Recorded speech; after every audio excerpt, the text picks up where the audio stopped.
Is this what you want? Well, come and get it, goddammit! What's up, everybody? You're listening to the Q&E podcast, and you're you're here with your boy Q Hicks right now. And I got Edgar on the other line. Edgar, tell the people what's good.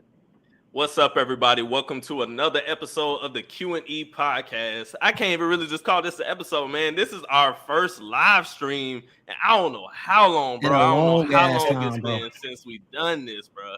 It's been a minute, and we're finna start off with no other than my cousin Taz, the sports professional himself. The man got a lot of hot takes. He got some takes that'll make you want to shake his hand, and then he got some takes that make you want to cut the screen off. So we're gonna get into all of that with our 2022-2023 NFL awards predictions, season predictions. Taz is just the first of many guests we're going to have on tonight. So, Taz, go ahead and introduce yourself real quick.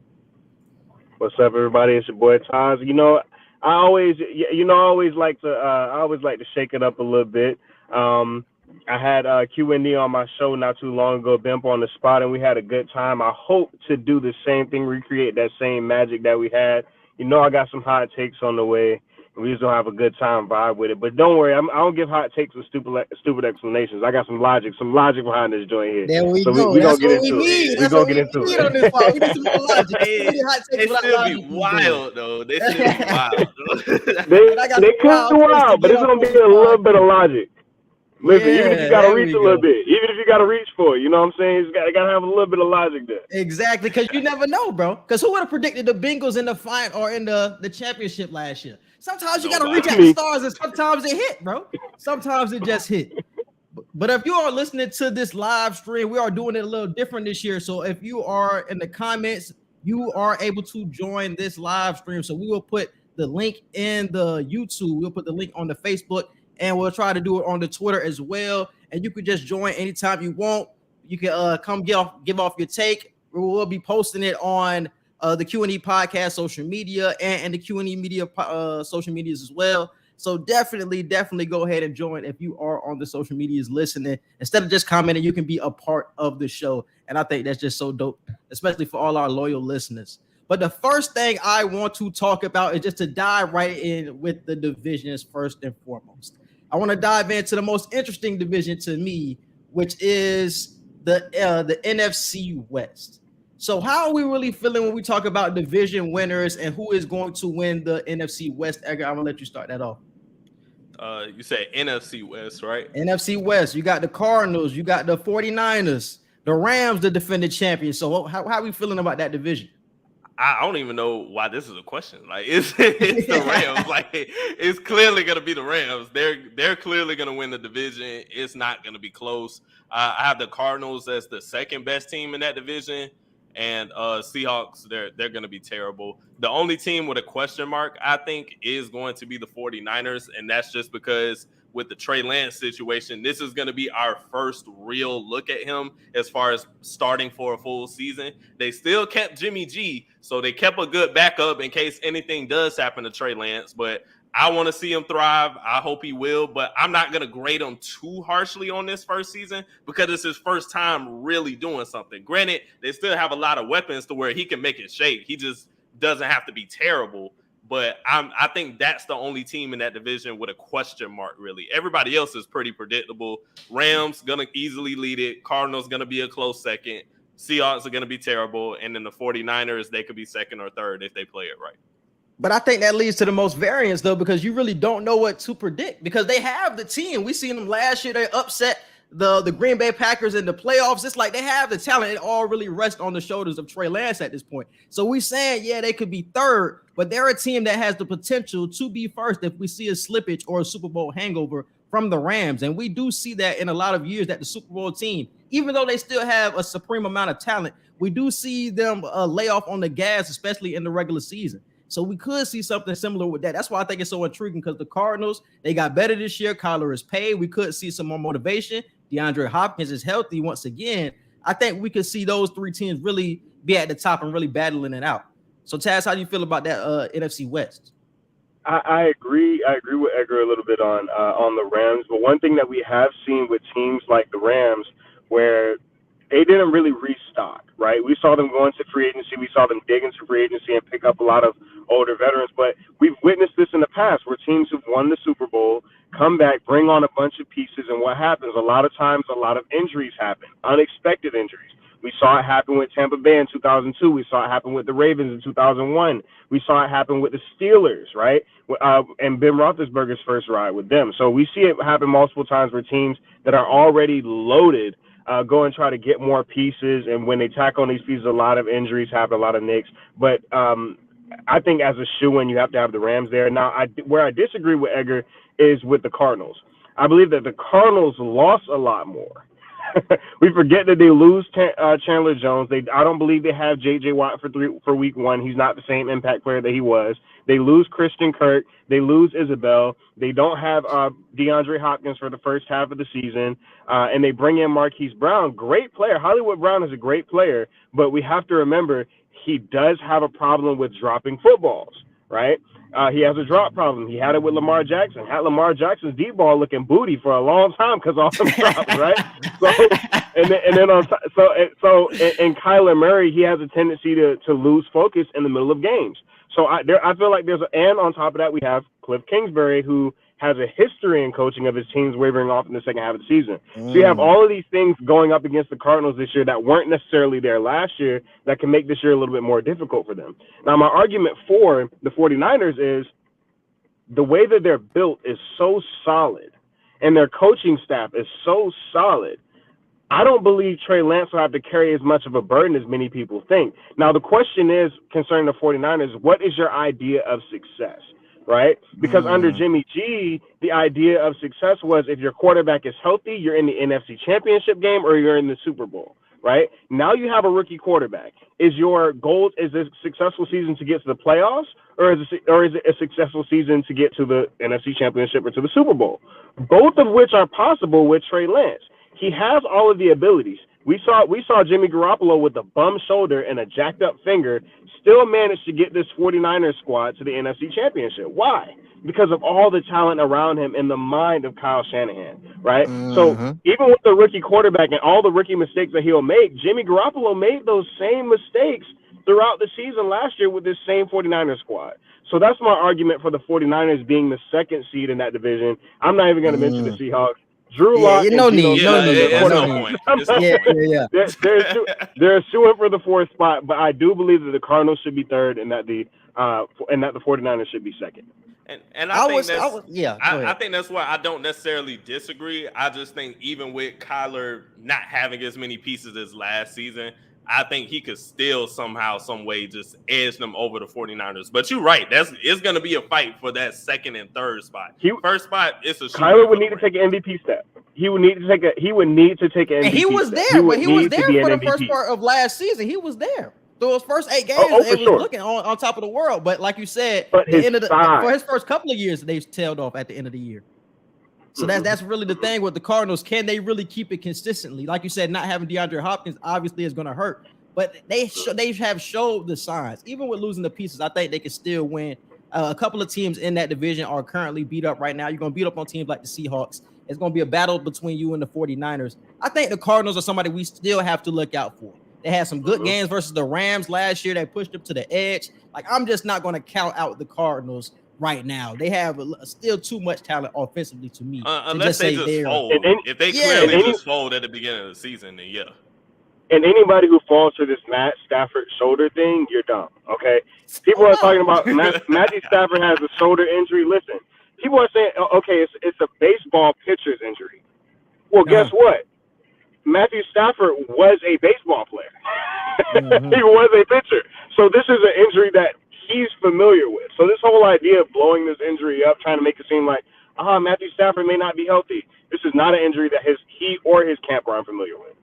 Oh, for sure. I agree that the Rams will win this because they just are bringing back too much talent. Even though they lose Vaughn, you bring in Allen Robinson. I'm still hearing talks that they're in talks to bring back OBJ too. You still got the Super Bowl MVP and Cooper Kupp. Cam Akers is back healthy. It's like, bro, they still have too much talent, and you still got Aaron Donald, bro. It's too much. And Jalen Ramsey. You feel me? Think about this. A lot of people forget this. The NFL is we all know that the NFL is a microcosm of the larger world, right? It has a way of natural selection and balancing things out, right? You look at a draft and you'll be like, wow, this draft is so loaded of players that are excellent, right? And for some reason, one player can't stay healthy. One player can't get his mind right. One player never makes it to the field, and the other player turns out to be the superstar that we thought he was, right?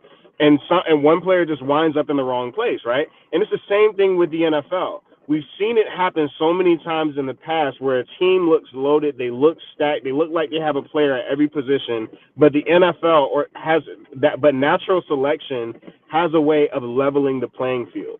So what worries me about the Rams is that they tilted the scale so much in their favor, the football guys are going to look back at them and say, hell no. That's what I'm saying. That's why I'm just like, I'm not showing them in to be the favorite in that division. Not as easily, because I think there will be a little bit of regression there. Even with all of the talent, I think there's always been a Super Bowl hangover with with the team that makes it there. Well, both of the teams, honestly, I think the Bengals will have a regression too. Not to mention, their defense doesn't play to their strength, right? Everybody knows that the Rams were the best defense in the league when they put Jalen Ramsey on the other team's best receiver.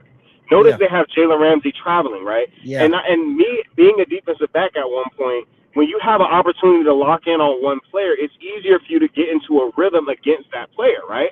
But when you're having to travel from place to place with different assignments, it's more difficult for you to lock in on the task or the assignment at hand, right? And that's why we saw throughout the playoffs Jalen Ramsey getting beat so bad because he's jumping around to multiple places. It's harder for your mind to, especially when you're looking at so many great receivers. Mike Evans, Cyril Grayson was great. They had Chris Godwin in there. Rob Gronkowski at one point, right? So you're going from Debo Samuel to Ayuk, right? You're jumping from great player to great player, but you never have an opportunity to really lock in on your assignment within that defense. So Jalen Ramsey's not having an opportunity to play to his strength. So this is why their defense isn't as good as it was, say, 2 years ago, 2019, 2020, when Jalen Ramsey was able to specifically key in on the player that he needed to be, which is why they were one play away from losing the Super Bowl. If Joe Burrow has a halfway decent offensive line, the Rams lose the Super Bowl because Jalen Ramsey got beat because he never got an opportunity to match up with Jamar Chase enough times to figure him out during the game. Nah, I definitely agree with that. So moving on to the next division, which honestly is the best division in the NFL right now, it has to be the AFC West. With all of the talent that they have over there with the Chiefs, you got the Raiders reloaded, the Chargers even reloaded, and then you got the Broncos bringing in Russell Wilson. That is the best division in the NFL right now, and it's going to be a gauntlet because you have to play somebody every week, bro. So how do we really feel, Taz? I'll let you start this one off about that division right now and who really comes out on top. I really don't think that the Raiders are getting enough of a fair shake in this division. I believe that's what I've been telling niggas, bro. I really people don't give Derek Carr does not get enough credit for what he's been doing with this team for throughout his career and how bad this franchise and this organization look at this has nigga, been. He talking to my shit, right? bro. Derek Carr top 10 shit. And then on top of that, the only question on this team is the secondary on the defense. Their secondary is a little questionable, and their offensive line, right? But even with the offensive line being the way it is, you can't match up with them anywhere. You have Josh Jacobs. Are you going to load the box, or are you going to let him run for 200 on you per game, right? You got Darren Waller. You can't double. Darren Waller is 6 feet 8 inches tall, people. He's an NBA player, right? And then on top of that, you have Hunter Renfrow and Devontae Adams. You can't match up with that squad, and a lot of people have been giving Trent McDuffie and the young guy that the Kansas City Chiefs just drafted, the defensive back. He hasn't looked great. They've been trying to sort of hype him up a little bit, saying that he looks good, but every video that they have trying to prove that their receiving core is great is of Trent McDuffie getting hurt, right? Getting destroyed by one of their second or third string receivers, right? So I find it hard to believe that Sky Moore is better than Devontae Adams. I find it hard to believe I love Marquez Valdez-Scantling. Shout out 727. But I find it hard to believe that he is better than Hunter Renfrow. Right? And so when you think of, I agree, bro. Did you see that, bro? Did you see that, bro? Did you see that one video? Did you see that one video that came out with Derwin James and he was getting interviewed by some NFL reporter? No, he was getting interviewed by the Pivot. He was on the Pivot. Oh, he was on the Pivot, and Ryan Clark had asked him about Hunter Renfrow because he had brought his name up when he on that white boy name. Oh yeah, he like that. Don't he was the best route runners in the league right now. Marquez Renfrow was like that. He was the number one last year. He is. MVS is not Renfrow. Yeah, MVS is not Renfrow. Hey, I think it's MVS was kind of flaky last year. It's at least some comp. Nah, it's at least some comp. I don't think it's it's not. Because Marquez Valdez-Scantling, Hunter Renfrow is he's already been a Pro Bowler, if I'm not mistaken. Marquez Valdez-Scantling has never been to a Pro Bowl. And Marquez Valdez-Scantling was on a more marketable team. So Hunter Renfrow made a Pro Bowl playing for the Raiders, while Marquez Valdez-Scantling was playing for the Green Bay Packers and never even got a look. Nice. So, and not to mention, Hunter Renfrow was a more than serviceable number one receiver for Derek Carr last year. So I fully agree. One can argue that they have two number one receivers. Now, my only question with the Chargers is their coaching situation. Health on the defensive end, because Joey Bosa, the Bosa brothers, they're great, can't stay healthy. Khalil Mack, I like Khalil Mack. He's had some issues with health, but in all fairness to him, he hasn't had a very good running mate.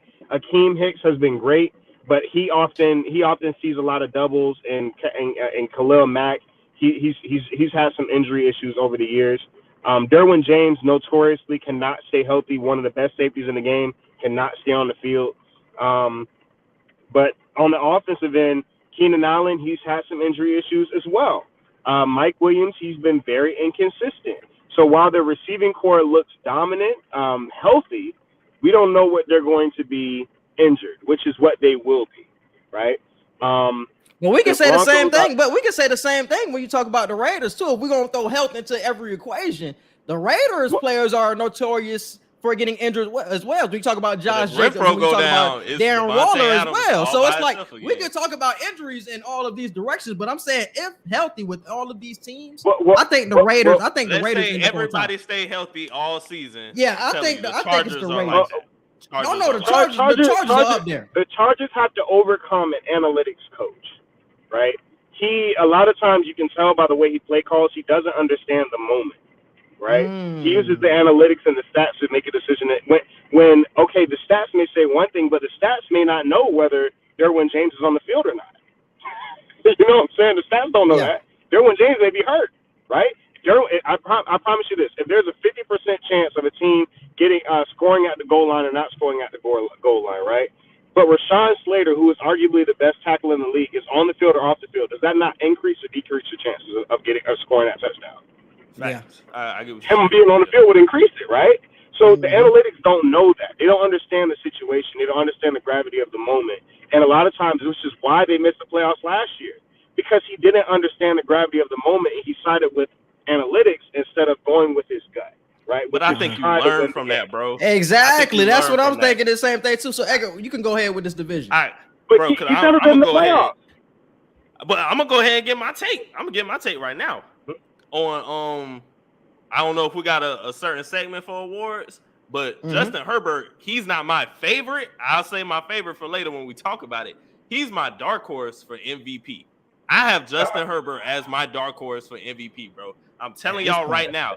Can he really be a dark horse? I think that's a lot of people's favorite going into this season. That division is so tough, bro. Like, it's going to be a dog. 3 or 4 of them teams are all making the playoffs, bro. That's not crazy to say. So the fact I don't know about them Broncos, but yeah.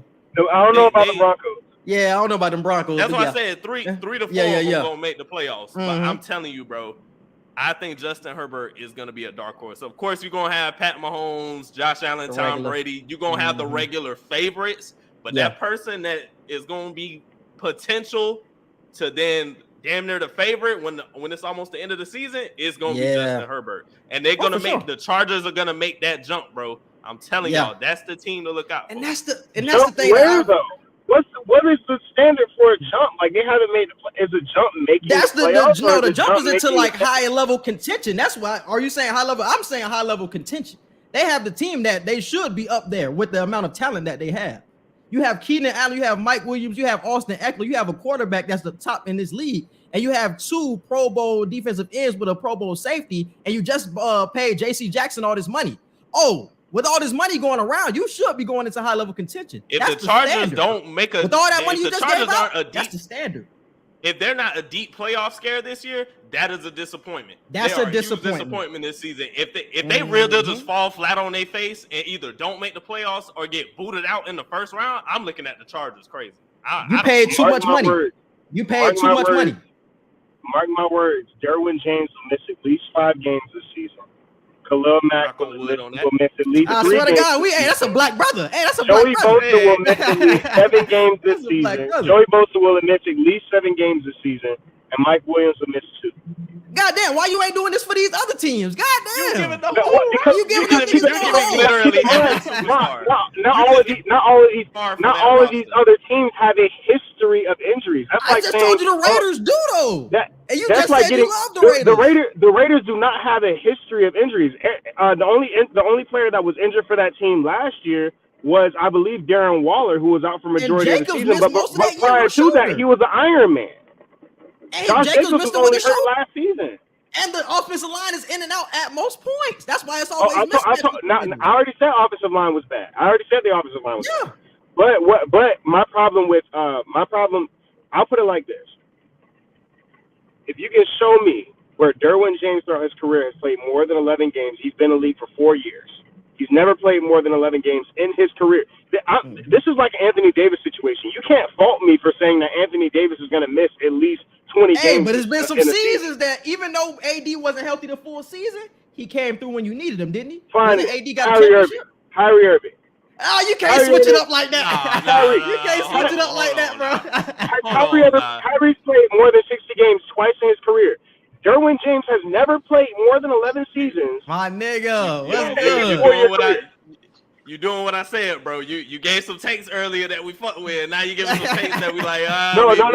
Your intelligence. Be honest. That's just stats. No, I agree Derwin with you. James has never played more than 11 games. I agree with you on that. Kyrie comparison, nah, you was pushing it with that. But Kyrie, Kyrie not one of the best point guards in the game. Yes. Is Derwin James not one of the best safeties in the game? Yeah. Yes. Are both of them not injury prone? Are both of them not injury prone? But it's been some years. I'm saying this that they're Kyrie wrong, but it's been years where Kyrie has played whole seasons. So why do we not know that this is not going to be the whole? He's been in the league for like 10 years. But I'm saying it's been years for like 10, 11 years. This is the season, bro. That's why I agree with you on the AD point. They come through when you need them, though. As long as my man is healthy for the playoffs, I'm straight. I need Black to give a take on this. Black, what's your take? Bro, we talking about the AFC West in that gauntlet of a division, bro. You got the Chiefs, you got the Raiders, you got the Chargers with everybody that they brought in, and obviously you got Russell Wilson and the Broncos, bro. Who you liking it with that? I'm not gonna lie. Well, what I do want to start off and say is that Derek Carr is the worst quarterback in the division ever. Hold on. What do you mean by that? What do you mean by this? What do you mean by this? Explain yourself. So I think personally that Derek Carr is the worst quarterback in the division. Okay. I'm not mad at that. And I'll say he is the best worst quarterback in the division in the league. Okay, I see what you said. Okay, you thought you was slick with the words to get that off. Okay, I got what you're saying now. I get what you're saying. Yeah, okay, I get what you're saying. I get what you're saying. I don't think Derek Carr is Derek Carr top 10 to you though? Is Derek Carr top 10 though? Yes. Okay. Absolutely. I have him at 9. Okay. Personally. So he's top 10. That's all that matters. Yeah. That's all I want to get off. Okay. He have to be in the top 5 now. Is Russell Wilson top 10? This season he will be. Yes. Yeah. I had Russell Wilson at 11. With less weapons than he had last year? Ooh, he had Russell Wilson at 11. Russell Wilson has less weapons this year than he did last year. Now that's true. He's still gonna be top 10. With the worst line? Oh no. With the worst offensive line? Oh no. He got to go through a gauntlet of a division though, bro. Well, he don't got the talent like Derek Carr do either. The Hey, can we just talk about the pass rush? Can we just talk about the pass rush in that? Pass rush was top 5. And that pass rush, that pass rush in the AFC West. Chris Jones, Max Crosby, Khalil Mack, Joey Bosa. Mm-hmm. Come on, y'all. No, you're naming people that you said were going to be injured, bro. You're naming people that you said was going to be injured. It sounded I'm not going to let you get away with that. But when you actually said if everybody's healthy. You said if everybody's healthy. Yeah, everybody healthy. Yes. It's the beginning of the season. Yeah. Everybody's healthy. This is I ain't giving up hope. Worst line, more pass rushers. Worst line, more great pass rushers. All right, Black, continue with your AFC West piece. Personally, I'm just a fan of the Chargers. I like what they have built. Personally, it's not that I don't have faith in the Chiefs or Pat Mahomes, but he's lost a bit, and I just don't have it in me to believe in the Raiders. Just personally, just off me growing up, I have no faith in the Raiders organization. Yeah. But honestly, I actually do. I do like the Chargers. Like I like what they have built. Like they have some pretty young pieces. Don't get me wrong, it's gonna be an interesting offseason for them. Interesting season for them. But I just like what they built. Keeping the core together of the guys. Granted, dude's got to be healthy. You can have it stacked the roster. You can have all the young guys. You got whoever you want. If Brothers is playing 6 games a year, it don't matter. You know what I mean? And that's what he was just bringing up. Yeah. But like I said, I feel like this is. I will say this: which 6 games are you playing is very important. That's what I was trying to tell you, though, Taz. Okay. And that's what I was telling you. That's why I said if he's AD, he playing the whole season or playing through injuries. It's like, hey, if he's still playing at a high level with injuries, I'm cool with it. If it's like a Vita Vea situation, where you get hurt early and come back late and dominate, which is very, very rare, I give it to you. But Derwin James, Joey Bosa, they don't have those kind of injuries. They have those lingering ones. You got to play through them. I feel that. But I like the Raiders, bro. I love the Raiders this year. All of the pieces. I think the Raiders will have the #1 scoring offense in the league, bro, because I think you just cannot contain everything that they have on offense, bro. Like Taz brought up, you have Devontae Adams, the best wide receiver in the game. Darren Waller is top 5, at least top 5 tight end. And then you got Hunter Renfrow, a sleep top wide 3. receiver. That's why I said 3. At least top 5. You can argue with the top 3 thing, but I agree with you. He's top 3 for sure. Well, I don't know. Hold on now, because you got Andrews and you got Kittle though. So I was like, it's some names that you can put on Waller though. I got Darren Waller. I got Travis Kelce. I got Travis. Actually, I have George Kittle 1 because George Kittle is a better blocker. Exactly. So he's easier to plug into any offense around the league. I have Travis Kelce 2. Travis Kelce has a lot of drops in the last 3 seasons, though. He has to tighten up those. That man's still like that. He has a ton of drops in these last couple of seasons, and he's been slacking in the blocking area as well. I have Darren Waller at 3, and I have Mark Andrews at 4. Andrews had a crazy year. He gonna have another big year because they lost receiver talent in Baltimore. I hope so. I hope so. No bullshit. He is. So, quick, are you projecting Ingram's to be in your top 3? Who? Andrews? Yeah. Taz? Okay, this Taz, Black Taz. Yep. What's up, bro? Are you projecting Andrews to be in your top 3 tight ends this season? Are you still Mark Andrews by the end of the season? Yeah. Absolutely. Okay. I have Travis Kelce moving out, and I have Mark Andrews moving in. Oh, you got Kelce not even being top 3 this year, tight end. Oh wow. Yeah, and here's why. Here's why. Because offenses are going to be able to do something that they haven't gotten to do with him in a long time, and that's game plan for him. In these last couple of years, no one's had the opportunity to game plan. Nobody has to worry about Tyreek Hill anymore. So now, and keep in mind, Travis Kelce did struggle down the stretch when they actually had an opportunity to key in and square in on him, right? So, and on top of that, he's not going to Patrick Mahomes, even though he has time. Patrick Mahomes. I'll get into that when we talk about MVPs, because I'm sure one of you have Patrick Mahomes in your MVP. No, and your we don't MVP. respect that chucker at all. We don't respect that chucker at all, man. But like I said, when you talk about what Travis Kelce is going to have to endure in this particular offense is going to be unlike anything he's had to deal with in his career. Patrick Mahomes stepped into the perfect situation, the perfect coach, people forget. People make it seem like Patrick Mahomes dropped into a horrible situation. This was a perennial 11-win team for 5 seasons prior before Patrick Mahomes got there. So, this is a situation where he is going to be enduring his worst situation yet, and Travis Kelce is going to be enduring the most difficult situation since Alex. Well, I don't know if it's the worst situation. They still have talent over there too, though, bro. A lot of people are forgetting. They got talent. They got Juju too. They got Juju. You still get somebody. You still have McCole Hardman. You got MVS. Sky Moore, I'm hearing a lot of good things. You still got Clyde Edwards-Helaire. They still got it's just not Tyreek Hill. It's just not Tyreek Hill. We just talked about Trent McDuffie. He has been burning Trent McDuffie. All right, bro. I don't know what's going on that defensive side, but on the offensive side, the boys still looking fast as hell, bro. The boys still looking fast as shit. Last time, Andy Reid and Eric Bieniemy are still over there. There we go. Wait. No, the whole system is gonna be what it is. And Patrick Mahomes. First of all, I know we're making jokes about Pat Mahomes, this myth, but he's still talented enough to make shit. How long has Andy Reid been coaching in the National Football League? At least 15. Had to be about 20. Yeah, about 20. And how many Super Bowls does he have? Nah, bro, you can't do that shit because how many Super Bowls has he been to? How many Super Bowls has he been to, though? I want to keep this. I want people to keep this in mind because a lot of people are talking about Andy Reid's system. Andy Reid's system did not work until he got 2 perennially great, physically gifted quarterbacks. That's fine. Do you really? What's wrong with do you really think his? Keep this in mind. Did he Andy still Reid's has that quarterback?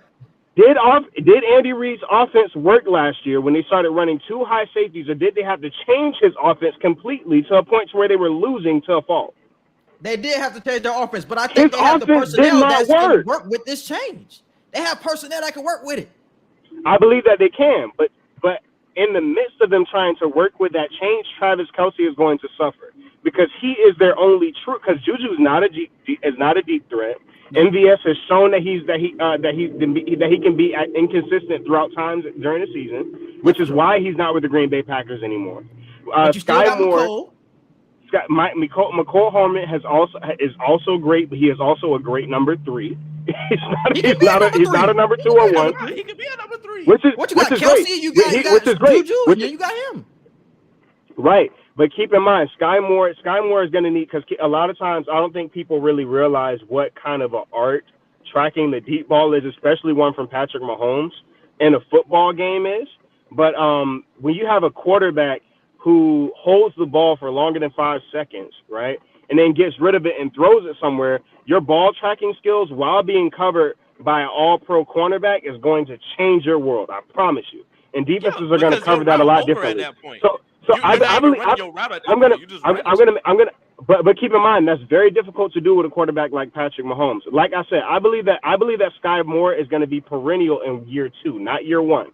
Because it's a lot more difficult than people believe catching that deep ball, which is why there's so few wide receivers that have ever been great at doing it, right? Sky Moore, Mike Evans. Let's not. Let's wait until we actually get to the Mike Evans. Mike Evans is underrated in that area.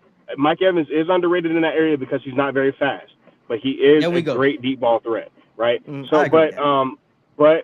when you look at all these things, Travis Kelce is going to struggle for that reason. Like I said, he's gotten his drops have gone up more and more in the last 3 years. He's exiting his prime. Am I saying that he's not going to be a top 5 tight end next year? Absolutely not. His quarterback is Patrick Mahomes and he is Travis Kelce. But I do believe he will struggle more with offenses being able to say, okay, we don't need to worry about the 2 high safeties.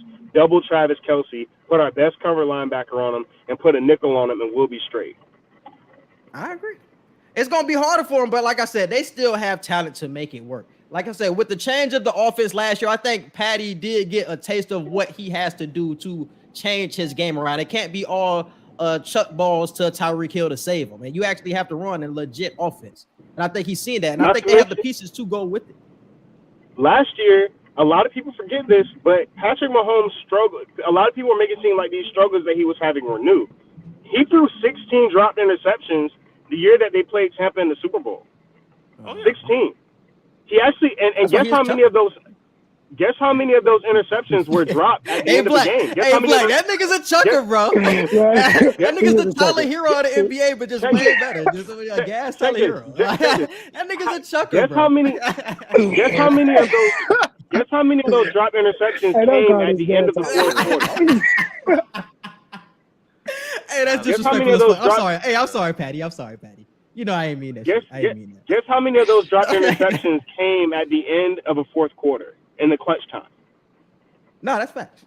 And the Bengals was catching them bitches last year. At least, I'm about to say at least 7, maybe 8. Yeah, the Bengals was catching them bitches. Because keep in mind, he threw one to Sean Murphy Bunting at the end of the Tampa game in the regular season, and because he got a pinky that touched his foot, a pinky touched his helmet. They got the ball back.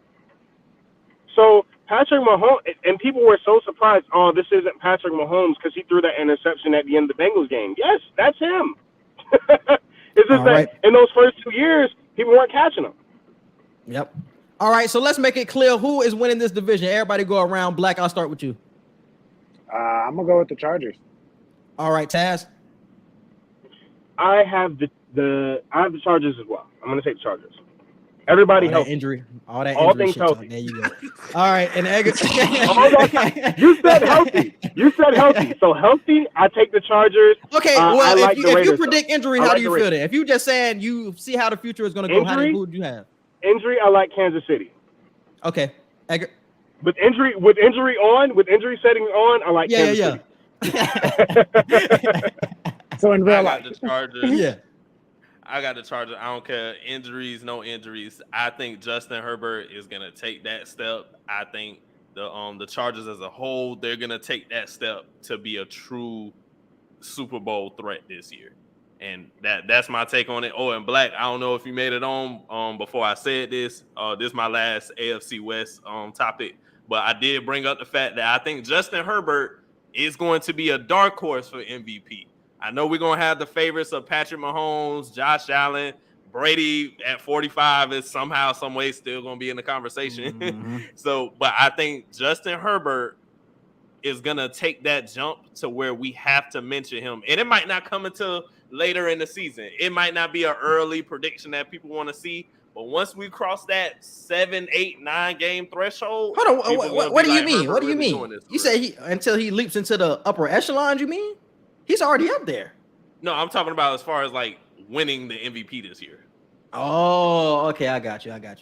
Yeah, and like I'm I said, talking about making that jump of winning MVP and being the reason why the Chargers are really getting where they're going. Hey, calm down. Hell, MVP. That jailbird. All right. that man for the place. It's crazy. I fuck with Deshaun, but no, bro, that's crazy. That's crazy. Hey, you like that? He's throwing touchdowns from the pen, baby. What? Hey, no fact. No real shit. In the massage parlor, he definitely throwing hella touchdowns for sure. I definitely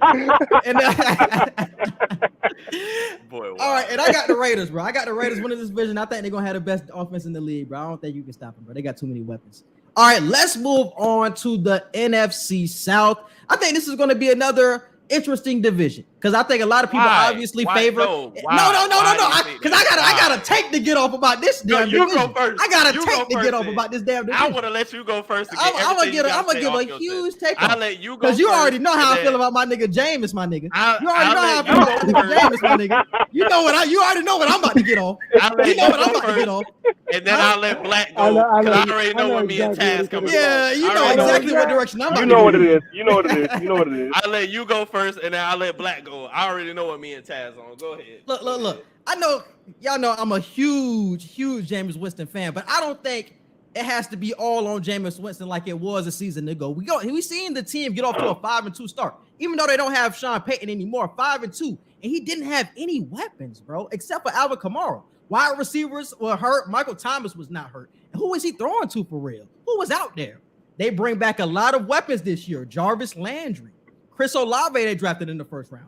And you get one of the best wide receivers in the league back, and you still got Alvin Kamara. And let's talk about the defense. The defense has been good for the last 3 years. No, you don't. One of the best. You got one of the best cornerbacks in the league in Marshawn Lattimore. And then you bring in Tyrann Mathieu still. I think the trade of Chauncey Gardner-Johnson was weird. I don't know why they did that because he really would have cemented this decision for me. But I'm still going with the Saints will win this division, bro. The Saints will be the division winners. Jameis Winston will lead this team to a Super Bowl run. That's all. I'm going to just say that right now. I'm going to get my Super Bowl take off. He's going to lead them to the Super Bowl, bro. I see it this year, bro. They got a lot of talent. That defense always been stout, but the offensive weapons really come together. Black, go ahead, Black. That boy been playing not even real Madden, FIFA. No, that's real life shit. That's real life shit, bro. That's real life shit. That boy been playing FIFA football. That boy said not even real Madden. That's real life shit. Black, do you disagree?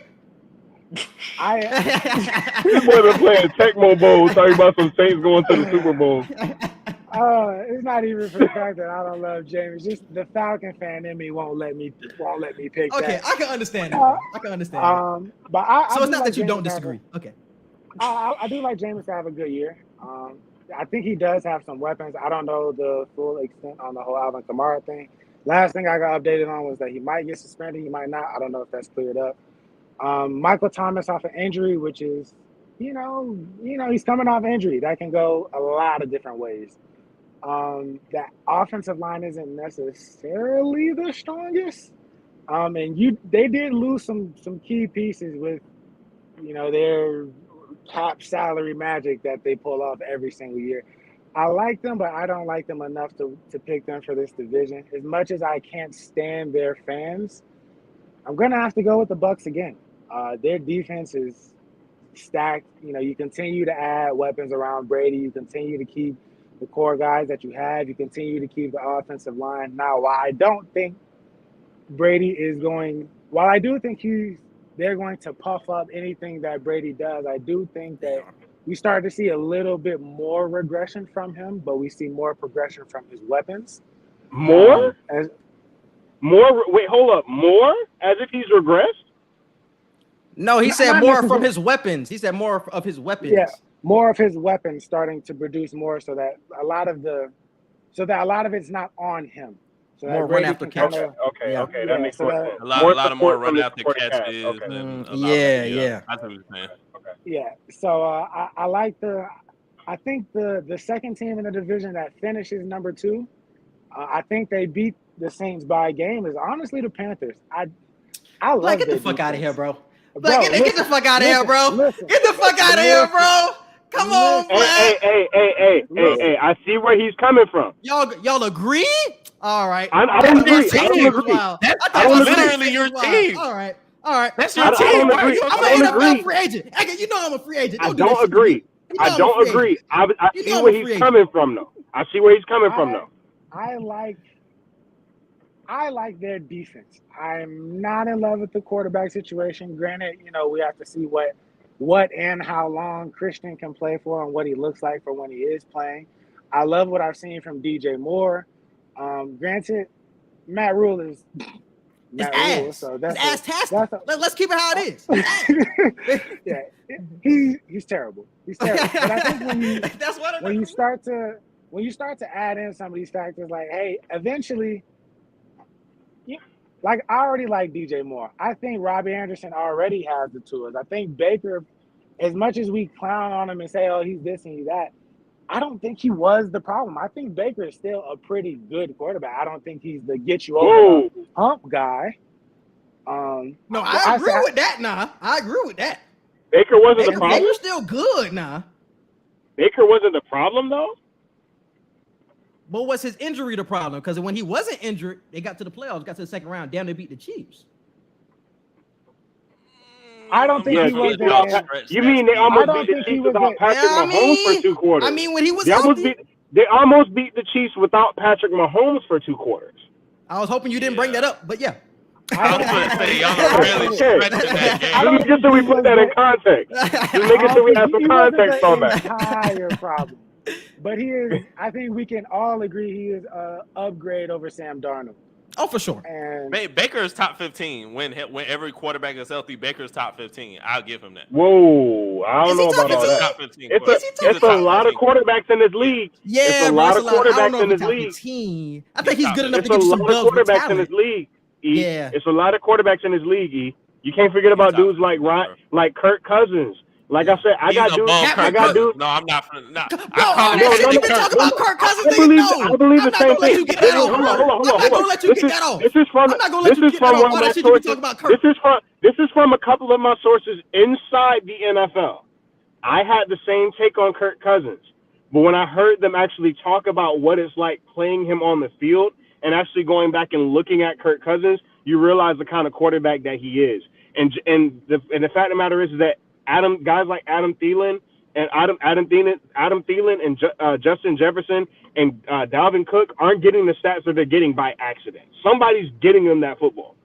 Just saying. Because Kirk is turning that bitch over and they're getting the ball back at a tremendous rate. That's why hold on. Jimmy G where Kirk Cousins is and he's doing the same thing. Put Jimmy G where Kirk Cousins is and he's doing the same thing. I promise to God. Huh? Put Jimmy G where Kirk Cousins is, and he's going to do the same thing. Oh, no. You're throwing to Adam Thielen and Justin Jefferson. Let me ask you this. Let me ask you. He was doing this in Washington. What has Washington been since he left? Y'all making me sound like I hate the Vikings. No, I be talking about the Vikings. I'll be talking about Kirk. Nigga, you be talking about you call that nigga Captain Kirk last year. I promise you this. I promise you this. He has never watched a full game of Kirk Cousins. He's never watched Kirk Cousins play in his life. I promise you he's never seen him. I haven't either. I promise you you've never watched Kirk Cousins play in your life. Probably in a playoff game. First off, they don't even put Vikings games on TV over here all the time. So that's not fair. That's not even fair. You don't got NFL Network? You're a journalist. You're supposed to have NFL Network. Get that for your tax write-off. Hey, I got bills, bro. I got bills. Hey, we live in real life here. Hey. By the time the Vikings game is on, by the time the Vikings game is on, the original game I was watching is already over. I'm in like the last 10 minutes of the game. If you really want to watch Kirk Cousins, you can catch him losing on Monday nights because the man just plays. Okay. Don't do that. Don't do that because none of y'all keep that same energy with Aaron Rodgers. I don't want to hear none of that because y'all keep that same energy with Aaron Rodgers in the NFC. Hold on. How do we get to Aaron Rodgers? No. I know we on the same page with this, but I promise you. Okay. Black. What you think about Aaron Rodgers, bro? I think that just the overall thought. What you think of him? I think he's a great. No. I'm my nigga lawyer right now. I don't like the way you stated that question. It's too broad. What do you mean specifically by it? What do you want him to say? He say you can catch Kirk Cousins losing on Monday nights. I say you can catch Aaron Rodgers losing in big time games. Period. I agree with you. I'm not. But it's a difference, though. It's Aaron Rodgers than it's Kirk Cousins, though. It's like listen, I hold everybody to the same standard. Trash is trash. Booty is booty. But we're talking about one with Monday night games and somebody else with playoff games. Has never played as bad on a Monday night as Aaron Rodgers has played in the NFC Championship game. Check this out. All right, bro, you getting out of hand, bro. You getting out of hand. You about to get dropped. I've seen Kirk single-handedly be the reason. Damn, I was thinking about downloading that. You guys do know that he has the worst. Why they lose? You guys do know that the QBRs that he has in NFC Championship games are not just the lowest NFC Championship games. He's in the NFC Championship game. He's in the NFC Championship game. You sounded like Skip Bayless right now. See, that's why I got to put my nigga Black for you because I knew you were going to say something. I'm saying this. You guys are dumping on Christian on Kirk Cousins. But what you're forgetting is that the games that we criticize Kirk Cousins for, Aaron Rodgers plays bad in also. If it's not the regular season, chances are he's not playing well. I mean, if we can go down the list. We're comparing Kirk. He's the greatest regular season quarterback ever. Everybody. We're talking about Kirk Monday night games and then Aaron Rodgers playoff games. NFC Kirk Monday night games. You can't even compare. Aaron Rodgers in the playoffs. Huh? Kirk Cousins plays well in the playoffs. But we're comparing Kirk Cousins Monday night games to Aaron Rodgers NFC Championship. You want to know why? You want to know how I know you don't watch Kirk Cousins? Because he wasn't even the one who threw the Minnesota Miracle. That was Case Keenum. That was Case, bro. Case Keenum. Oh, okay. Damn, he caught your ass. Damn. Hey, my point exactly. Let's get on, bro. Your Kirk Cousins takes are off the books. Your Kirk Cousins takes are off the books. All of you. I was never a super fan of this man. I don't know yes, why. You were. No, yes, you were. All that shit we talking about Kirk. Only reason I called him Captain Kirk because you kept calling Ryan Tannehill the Tanny Wagon. I was like, I gotta get somebody. He was the Tanny Wagon. No need to bring that up. Listen. I don't. Is Baker Mayfield better than Kirk Cousins? Yes. No. Oh my God. Baker Mayfield. Did you say it? No? Kirk Cousins is better than Baker. Yes, he is. Baker Mayfield had Nick Chubb, arguably a top 3 running back in the league, with Kareem Hunt, with the top 3 offensive line, with Jarvis Landry, with David Njoku, and he had Odell Beckham Jr. and he couldn't get nothing done. We're on the same page here. What are you arguing about? No, I'm not arguing. I'm talking about Mr. Edgar Martin over here. Okay. He's better than Kirk Cousins. Yes, he's better than Captain Kirk. Yes. When everybody is on their best day, Baker Mayfield is top 15. I'm not saying he's in the top 10 of the top 15. You could put him right at number 15 if you want. Let my nigga Black get his take off. 15 on everybody's best day. Go ahead. Black, get your take off. I don't know, man. I like Kirk though. But at the same time, I like what I've seen from Kirk. Like I said, I can't say I like Kirk because I haven't watched a whole lot of Kirk games. The person that I've watched more has been Baker Mayfield. So only because I've watched more of Baker Mayfield, I say Baker Mayfield. But if I watch more of Kirk, I can probably give you a less biased opinion. You know, that's like I said. I had the same opinion of Kirk Cousins. Seen the trash year of last year.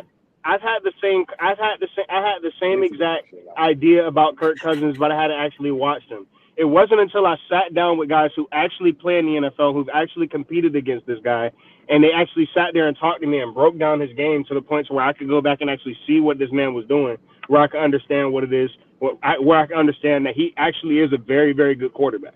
He's a very good quarterback. Is he a top 10 quarterback? Absolutely not. But is he better than Baker? Absolutely. I agree there. I agree. No. So who do we got winning this division? We got to get through. Let me get the my. Yeah. Go ahead. Let me go ahead. First off, I started for comeback player of the year. I started typing Jameis Winston, and I was like, nah, there's got to be other people. Because you was a real nigga, like because you was the only when you first started typing. He was the only name. Bitch for real. Let me not. He was the only name I could think of.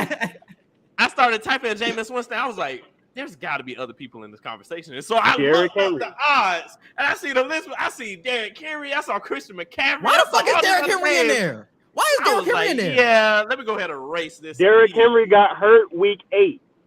But he came back for the playoffs. The nigga was hurt most of the year. He was healthy most of the year. He only got like 10 snaps. He only got like. They be trying to give anybody that award. My nigga Jameis really deserves it.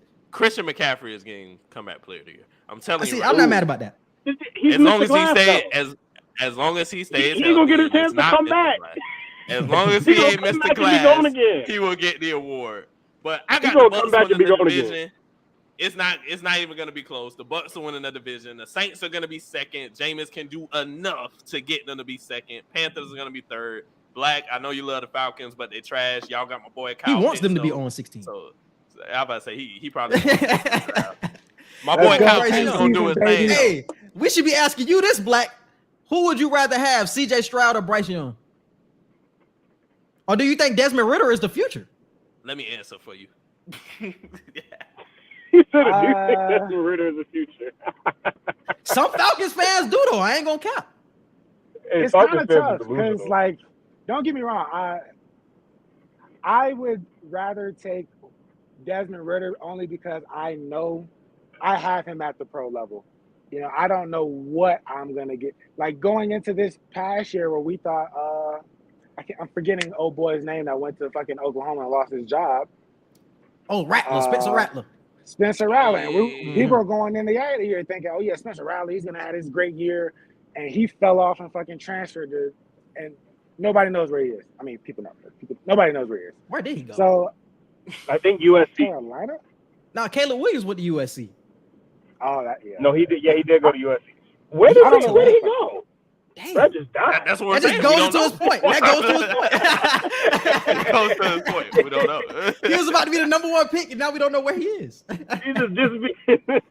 Exactly. So I would much rather take the Desmond Ridder and at least, let it ride out. I mean, we'll have some cap space and see what happens. And hey, if you turns out that you draft a quarterback in the 3rd round and it doesn't pan out, who gives a fuck? It's a 3rd round pick. Go draft a guy in the 1st round. So you're But writing I- off Marcus Mariota. Marcus Mariota is in the future. Marcus Mariota is in the future. He's such an asshole. CJ Stroud was the damn answer. I don't know why you did Marcus that long Marcus Hold Mariota. on now. Bryce Young might be the answer now. He already got Hold up. I don't like CJ. That's what I'm saying. I don't like CJ for the reason that he is coming from. He's coming from Ohio State. He's coming from Ohio State, and offensive products out of Ohio State usually don't pan out. That's a good point. If That's you what think I'm saying. He about gives me Ohio Dwayne State Haskins offensive vibes, products, the only person you can think of is Ezekiel Elliott. And what is Ezekiel Elliott right now? That boy got stomach tats for no reason at this point. I like I Bryce, bro. If y'all was to get the number 1 pick, I'm picking Bryce for sure. I'm picking Bryce. But- Young, thinking. Yeah, the I jury got is still out Tampa on winning Chase the Young. division. I agree with that. I got Tampa winning the Tampa division. got it. I have the Saints being 4th in the division, actually. He bullshit no, like no, shit. whoa, He whoa. bullshit. I'm just playing. He I'm just playing. I'm just playing. bullshit. The only reason I have the Saints losing this division is because I do believe that Alvin Kamara will be suspended. You can't get something like that on camera and him not be suspended. That was a very brutal beating. What went down in that situation was very brutal. That was a borderline mugging. Like we all from the hood. We know what that looked like. that was mobbing right there. They was mobbing. Facts. I do believe he'll get suspended. Mike Thomas cannot stay healthy. Jarvis Landry is not a legitimate number 1 anymore. They let Callaway walk. I believe they either traded him or they let him walk, and he was the target that Jameis Winston loved targeting. So Jarvis Landry, he's a little bit older, and he can't get the same separation that he used to. Because keep in mind, he's a smaller body. He took a lot of hits. All those receptions that he was getting in Miami took a toll on his body. We're forgetting about Olave though, bro. Olave finna be the one to break this whole situation loose. Now, I do believe that Olave will be good, but the problem is that Olave is a rookie receiver in a division with a lot of great defensive backs. You got not Marshawn Lattimore. You have J.C. Horn. You have A.J. Terrell, and you have. He's not gonna see them though, bro. He's not gonna see them. He's gonna see them. He's gonna see them because they're not gonna put that. A.J. Terrell, he's gonna be on the number 1. He's not saying A.J. Terrell. Olave. My point is Olave will be their number 1. Michael Thomas is still hurt. People forget that Michael Thomas is hurt right now. For how much longer? He has a hamstring injury right now. Yes, he's hurt right now. again? Oh, yeah, he's hurt right now. He shouldn't have no more than 3-4 weeks. Yeah, he's pretty hurt. He's hurt right now. He's gonna miss. I think they said that he may miss week 1 and 2. So he got like that's news to me. Yeah, he's hurt. So he's got and then on top of that, you have the situation with, like I said, Jarvis Landry. He's a great player. He was a great player, but he's not worth a number 1 corner anymore. Chris Olave, I believe, is. So he will get teams' best corner. Chris Olave, he is a rookie. Jameis Winston can be very sporadic and inaccurate, and that's something that takes time to get used to. Mike Evans struggled in his first year. He struggled in his first year with Jameis Winston. A lot of people look at the fact that 1,000 yards. That his first year with Jameis Winston, his stats were gaudy. Mike Evans' stats were gaudy, but he also had a lot of bad balls that made it look like his catch percentage go down. So Chris Olave will struggle in his first year because Jameis isn't consistently accurate and a lot of that has to do because he's so arm talented. He doesn't really focus as much as he should on his technique. So I do believe that that's going to be what holds that team back. That defense is going to be great. Cam Jordan constantly gets disrespected as one of the best defensive linemen in the league. He continues to be disrespected. Oh, yeah. He's one of the best pass rushers in the game. Yeah. He like that. Demario Davis continuously and gets disrespected as one of the best middle linebackers in the game. And Tyrann Mathieu, he is falling off. A lot of that has to do with his size and how physical he is. He's a honey badger. He gets down in the mud. He go and fight, but they take a lot of injuries and they don't live very long. So, and that's sort of what's happening to him at this point. And Marshawn Lattimore, his feet are getting heavy. He got beat a lot last year. Maybe he can drop a couple of pounds. Maybe try to get a little bit lighter on his feet. But his feet, it looked like he was running in cement last year. He got beat a lot more by Mike Evans than he usually does. He got beat a lot more by number one. All right, bro. I ain't going for that, bro. I ain't going for that. He was still clamping Evans when I was seeing him. He was. I'm not saying he wasn't clamping, but it did. You can't lie and say that in comparison to recent years, it did look like he was running through some wet cement. All right. But we can still agree that Evans wasn't getting loose on him. I ain't gonna let you say that Evans was Mike Evans did him dirty a couple times last season. He did him kind of dirty. This past season, yeah. This past year he did him kind of dirty. But but the rest of the NFC South is so bad. I mean, I like Marcus Mariota. I believe that he gets more flack than he needs to. He's never had any weapons like he has right now. He's never had a better offensive line. Why is that nigga starting for your organization? He's not like that, bro. Just stop. I'm not saying he's like that. I'm not saying he's like that, but I do. I'm not saying he's like that. I'm not saying that he's like that. I'm not saying that he's like that, but I am saying that he's going to play a little bit better than what people believe he does. He's never had a Kyle Pitts. He's never had. Oh, actually, Russell Gage is gone, and Calvin Ridley's gone. Exactly. But he has Drake London. He got Drake London, and that's it. Drake London. Kyle Pitts, Drake London, Brian Edwards, and Cordell Patterson. Those are the. Cordell Patterson. Cordell Patterson should have been a Pro Bowler last year. He got snubbed. But when you look at this already, when you look at the supporting cast that he has, it's already more than he's ever had before. So we're actually probably going to be getting a first look at Marcus Mariota for real now. I don't think we ever got that, because keep in mind, Marcus Mariota was able. Come on, bro. He was able to. That nigga's in the 30 right now. We ain't seeing the real Mariota. We done seen it. Marcus Mariota went to the playoffs and beat the Kansas City Chiefs. Jameis Winston can never get his team to the playoff one time. 5 years ago. Just saying. This ain't Tennessee, my boy. This ain't Tennessee. Let me tell you, as a Falcons fan, I'm hoping Mariota plays well. I'm hoping the dude continues to stay healthy. But it won't matter, because our schedule is probably one of the hardest schedules anyway. So Marcus Mariota can it won't matter. 30, it won't matter. I'm just saying that 7 picks, and we still gonna be 6-11. You know what I mean? So you know what I mean? Carolina, 6 wins is hockey a lot too. 6 wins is a little more than I'm giving them. I'm gonna give them like 3. But I'm saying Carolina, as far as roster wise, they is have not a good as good roster. as Atlanta. They have a good roster. I'm not gonna hold you. You said it's not as good as Atlanta. That's all I'm saying. I'm not gonna put Atlanta in 4th place in that division. I don't think I'll put Atlanta in 4th place in that division. What did you say? I don't feel comfortable doing. I don't want to argue about 3rd and 4th place, but let's. I really don't. I don't want to argue about 3rd and 4th place, but Carolina has a better roster than Atlanta now. Let's calm down. That defense was top 5 last year. Like, let's not forget. They still got for that like defense the first there. 3 weeks. They still were like that. Niggas started getting hurt like J.C. Horn. They still got C.J. Anderson. Bro, they still got niggas. They're gonna be. Burns. C.J. Anderson was not good last year. Don't try to tell that lie. He was not good last year. Come on, bro. J.C. Horn was very good last year, though. You got J.C. taking most of the responsibility. You got Jeremy Chin still. Come on, bro. I ain't gonna let their you. Jeremy Chin is nice.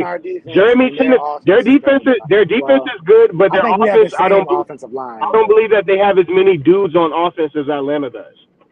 Kyle Pitts right now is a top 5 tight end right now. I agree. My team is winning the division.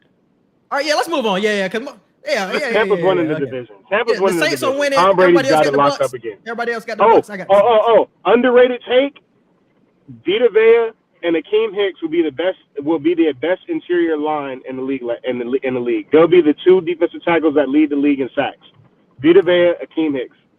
Moving on to the AFC South, we have the Tennessee Titans, we have the Jacksonville Jaguars, Houston Texans, and I'm forgetting somebody. Colts. And the Colts. There we go. The team that's going to actually win the Trash. But I'm about to say that. I ain't gonna say. I'm not going to take too much time with this one, bro. I ain't taking too much time. It's the Colts. No takes for this one. It's trash. Yeah, it's the Colts, bro. How we feeling? Colts Matt are winning. Ryan. Okay. Matt wouldn't be Ryan. surprised if the I will Colts say swept this. the division. Matt Ryan. I will say Matt Ryan could be. Nah, trash. Never mind. What you Matt said? Ryan. Matt Ryan is going to have a very good hold on. year. Matt Ryan could be a Pro Bowler this year. He could be a Pro Bowler this year. So you got the Titans Well, winning the division. No, Matt Ryan will be a Pro Bowler this year. He will be a Pro Bowler this year. I'll give So him you that. got them winning the division. Yes, absolutely. What the heck? Okay. Over who? Also, Over we all who? feel- all right, so we all feel okay. Cool. Everybody is the Colts. All right, cool. Honestly, Titans. I would have the Titans, but they lost their middle linebacker and Landry to ACL injury for the year. So they're done. Even before that, bro, who is Tanny throwing the ball to, man? Oh, I You got don't need to throw the ball. You don't need to throw the ball. He got Derrick Yes, you Henry. do, bro. Niggas is already stacking. I got Traylon Burks winning Offensive Rookie of the Year. And I got the Jacksonville Jaguars second in this division. That's how bad it is, truthfully. Jacksonville is going to have a huge leap this season. Tanny finna be throwing the second in Burks. this division. I think that too. And though. Burks is the number They're one. gonna be second in He's this going to win division, bro. Offensive I Rookie think of the that's Year. You got ETN coming back. I think my man who's the number one pick, he going to have a huge ETN has season. You never got played Josh an Allen. NFL snap. You still got Why are James people Robinson saying and ETN coming back? The dude's never practiced in the NFL before. We're going to see him snap, bro. Because whether we haven't seen him practice, he people are finna making get it loose seem like, regardless. oh, You yeah, play for the Travis Jacksonville Etienne- Jaguars, you're going to get the Travis time. Etienne- Is that what we're People are questioning? putting up this narrative about Travis like he actually played in the NFL before. Like they're like, oh yeah, he's coming back. Like no, the dude hasn't played a snap of football or practice since college. The He's dude's a never scat. smelled NFL football. And for that reason, I'm just gonna reference it. That is why I'm choosing Desmond Ridder over Bryce Young and CJ Stroud. But I will say we can't, even though he hasn't played an NFL snap, we can't just discount the fact that the dude was a first round pick. You know what I mean? Like it's And not, was elite. yeah, and bringing And James he's, Robinson. and he's playing running back. Like we trying to just get you in space. That's all we doing. Keep in mind, And I'm hearing that are they you want to guys play him at forgetting wide that receiver. James Robinson? Are you guys forgetting that James Robinson? They're split. They're was not a going. They're Pro going Bowl- to split was a carries. Pro They've Bowl- already However, decided this year. They're splitting James carries. Robinson got hurt. So There I we mean, go. I thought I heard that too. Yeah. Like, well, I'll put it like this: what did Travis Etienne do against SEC teams his final year in college? Nothing. Did nothing Didn't he get loose against teams. Ohio State? Because keep in mind, they're Elite fine. competition. He was getting off. Trevor Lawrence.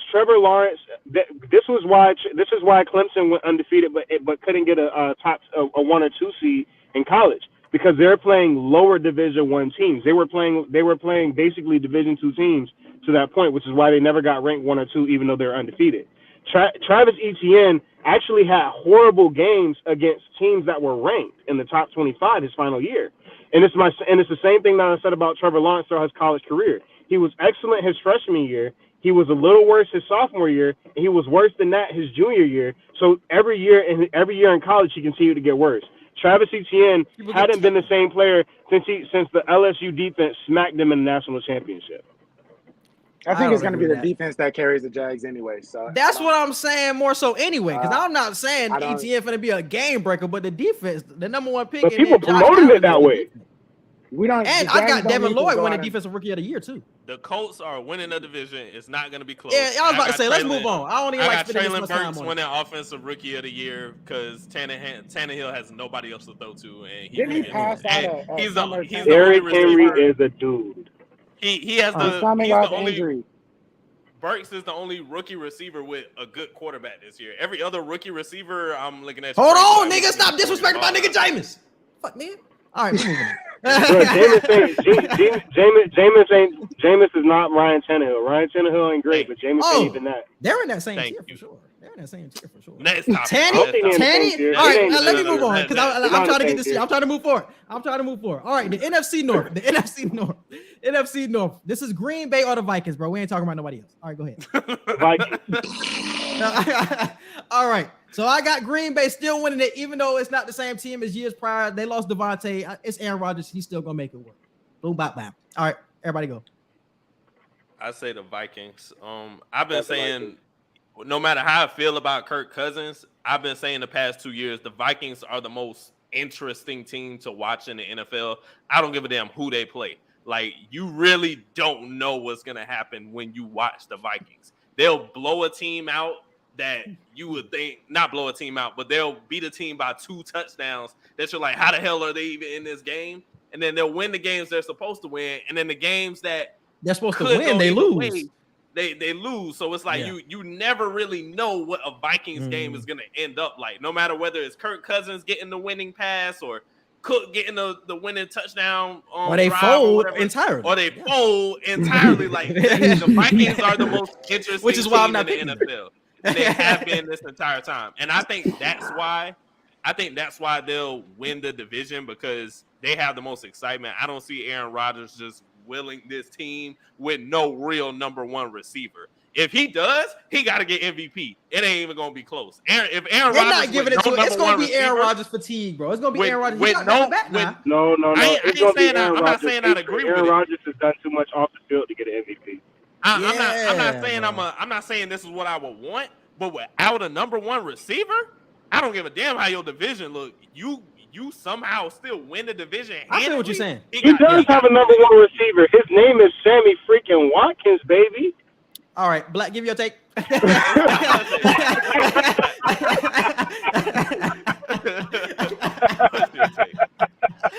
man is one cheeseburger away. Get him out of here, coach. Get him out of here. No.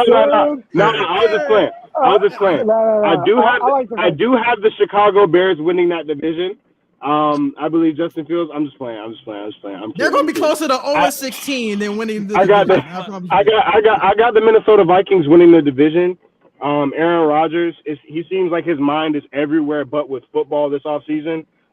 Their defense has gotten worse. They lost to Darius Smith. Preston Smith can't stay healthy. Kenny Clark is great. I don't know what Jair Alexander didn't look great coming off his injury last year, but hopefully he can revamp and look a lot better this year. Adrian Amos has taken a step back mainly because of age, but hopefully he can get those legs back. But notice how many hopefullys I'm putting out here. Aaron Jones hasn't been the same since he got his contract, so hopefully he can rejuvenate and find some motivation. AJ Dillon, he's taken a lot of pounding in his first 2 years. Hopefully, who is their quarterback? Doesn't cause him to have who an is injury. their quarterback? Their quarterback is Aaron freaking Rodgers, right? MVP. But Aaron Rodgers is great. But one thing that Aaron Rodgers has never had to deal with is a deficit at wide receiver. Throughout his entire career, he's always had a top 5 receiver at some point. People forget, Jordy Nelson was a top 5 receiver in the league at one point. Randall Cobb was a top 10 receiver in the league at one point. Jermichael Finley was a freak. James Jones was a freak. Brandon Jennings was a freak. And keep in mind, think about this. Aaron Rodgers actually, people wonder why Eddie Lacy never had a 1,000-yard rushing season. It's because at the time he had Eddie Lacy, he had Jordy Nelson, Jermichael Finley, Devontae Adams in his quiver, Devontae Adams, Randall Cobb, and Brandon Jennings at the same time. And guess what their record was? Got to the playoffs. Yeah, I ain't gonna go against that. No, they didn't get to the playoffs. They got to the wild card. A-Rod has had enough help throughout his entire career to where he should have more than one Super Bowl. Like, I would never. We all agree with that point. We all agree there. We all agree with that. He is that but dude now. He's my point is, in the regular season especially. This is the first time he's actually been in a position where he doesn't have a legitimate number 1 or 2. He's always had a 1 and a 2. Even last year, he had Devontae, he had Lazard, and he had Marquez Valdez-Scantling. I do believe that Marquez Valdez-Scantling is a really good number 2 next to Devontae Adams. So, and on top of that, what's that kid, St. Brown, the receiver that they have, St. Brown? I like him as well. I hope he takes another step. But I don't believe that he's going to be a number 1 receiver in his career. I'm hearing a lot of good things about Romeo Doubs, though. I'm hearing a lot of good things about Romeo Doubs. Romeo Doubs. But I think he's going to, a lot of times the receivers. But look, it's very rare we get a Jamar Chase that just comes out of the gate and dominates. That's what I was about to ask you. Because we're seeing more receivers step into the league now. Even if there can be 1st through 5th round receivers, they step into the league, and their transition is easier than a lot of other positions. So they brought in a couple of product wide receivers do that. LSU product receivers do that, and the reason why is because the reason why LSU is putting out products that are coming into the league and dominating is because the LSU is also putting out cornerback products that are coming into the league and dominating. So Speaking of you're having LSU, these wide Go receivers ahead, Black. having to face these wide receivers are having to face the best defensive backs in college every day in practice, and then they're going into the SEC and facing some of the best corners in our college football, and then they're going to the NFL and they're seeing competition that's similar to what they'll be getting in the NFL. So that's why LSU wide receivers are coming out the way that they are versus other receivers. Notice it's only Justin Jefferson steps into the league and breaks Randy Moss's record, and then Jamar Chase comes in the year after and breaks Justin Jefferson's record. It's because these are two LSU products who had to see Derek Stingley and other and like they're like 8 corners deep that are going to go in the first 3 rounds. Yeah. All right, Black, give you your take. Speaking of LSU wide receivers and Justin Jefferson, I'm choosing the Vikings to win this division. There's something about, I believe it always takes time for, quarterbacks, especially when they don't have their number one guys, to build chemistry with all the other guys that are on the roster. And I mean, maybe the Packers are just one of those guys, one of those organizations that just likes fucking with the media, or there is some actual truth to, but hey, Rodgers and these guys, they ain't clicking 100% like how they should be clicking. And I get it. But with the, I'm not necessarily projecting Justin Jefferson to have this 3,000-yard year. He doesn't, if he can just continue doing what he's been doing, continue to stay healthy, if Adam Thielen can continue to be a number 2, and then if you can get at least 70% of games out of Dalvin Cook, I think the Vikings will put themselves in good position to win this division, and that is the team I don't trust them more than I trust Aaron Rodgers. There you go. But I trust, swing my way. I don't trust the Packers situation right now. And so for that reason, I am going to choose the Vikings to go ahead and win out this division. Why are we talking about Aaron Rodgers like he's Tom Brady? Because why he's kind of why why are we he's making he is. why are we making it seem like Aaron Rodgers wins it? Why do we make it seem like Aaron Rodgers wins against all odds? We do know that he loses 70% of the time when he's down by 10 points at any point in the game, right? I'm not an Aaron Rodgers fan. I don't care. No, that's in the regular. That's throughout his career in any game. In the regular season, we've seen him get it done. Do you trust Aaron Rodgers? Do you trust Aaron Rodgers by himself more than you trust Adam Thielen, Justin Jefferson, Dalvin Cook? Yes, I do. Yes, I do. Yes, I do. That's why I said Aaron Rodgers by himself versus Justin Jefferson, Adam Thielen, Dalvin Cook. Aaron Rodgers, y'all niggas is crazy. Oh, and Jalen Reagor. They just traded for Jalen Reagor as well. A nigga who ain't do shit with Philly. Stop playing with me, man. That nigga now gonna be better than Aaron Rodgers. He was playing with Devontae Smith, Alshon Jeffrey at one point. He had a lot of dudes next to him. And they were on run first team. Captain Kirk playing better or worse than Aaron Rodgers. It's just the fact that the Vikings are the more complete team. I'm not gonna fault Aaron Rodgers for not playing well this season, because who the hell are you throwing the ball to? But that's not saying that Kirk Cousins is just gonna play so much better than him. He has the better talent. He has a more complete team. It just makes sense that he wins the division because the team he is on is better right now. If he has better stats than A-Rod, it's not because he's playing better. It's just because, damn, he got people to catch the ball. He has a running back that's top 5, top 3 in the league when healthy. You know what I'm saying? So it's just going to fall that way just because. All right, man.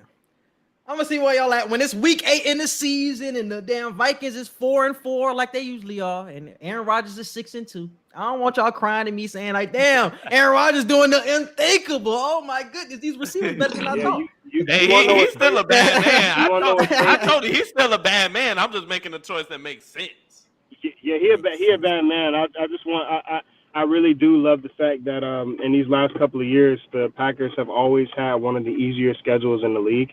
And I remember in 2020 when the Green Bay Packers were on that winning streak. When they were on that winning streak, and everybody was saying that the Green Bay Packers was going to smack the Bucs, and I said that guess what? They haven't played anybody up until this point. the Bucs are going to smack them and expose them for the team that they are. And when they get in the playoffs and we meet That again, was the we're going to NFC do the Championship exact same thing. And that happened. How do you not play anybody into the NFC Championship game? First of all, they played each other in the regular season, sir. But that was the NFC Championship game you were talking about, and they haven't No, played anybody? I said they hadn't played anybody up until that point. They were on that winning streak, and everybody said they're going to smack the Bucs in the regular season. And I said they turned around and smacked them in the regular season and did the exact same thing in the NFC Championship. So they got smacked twice, sir. Okay, so what I'm saying is this: another factor that we must consider in this Green Bay Packers team is that their schedule is tough for the first time in 4 seasons.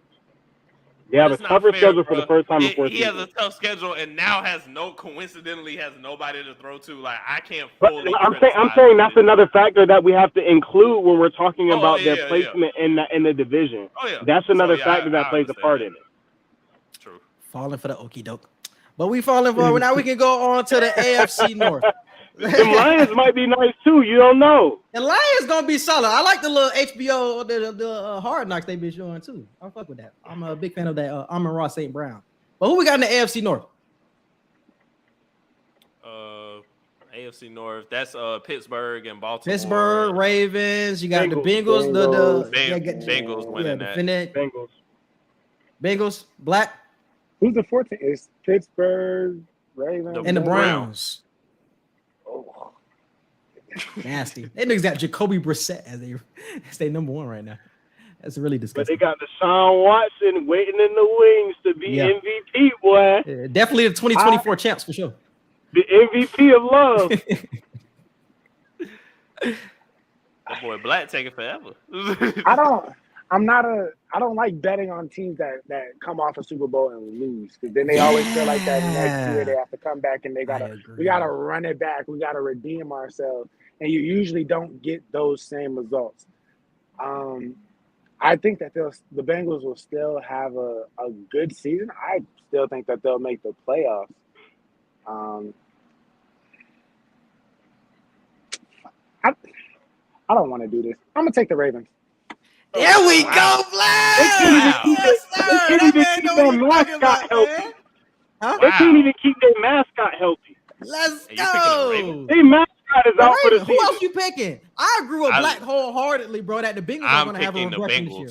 The Bengals are going to have a regression this year, bro. To the point where they're not even winning the division. Nah, they can still make the playoff, but I think the Ravens are consistent. They're always in that conversation, bro. They're always going to be in that conversation. They're always going to be there, bro. And I think everybody else in that division is struggling, bro. The Browns, you're not believing in the Browns. You're not believing in the Browns. You're not believing in Pittsburgh for real. All you really got is the Bengals and Why the you Ravens. ain't scared of Pittsburgh? Why you ain't scared of the defense? What, I'm scared of Kenny Pickett, my nigga, Mitch Trubisky. Najee Harris gonna go crazy. Hold on. And in the box, we'll throw the ball. If we stack the game, we going.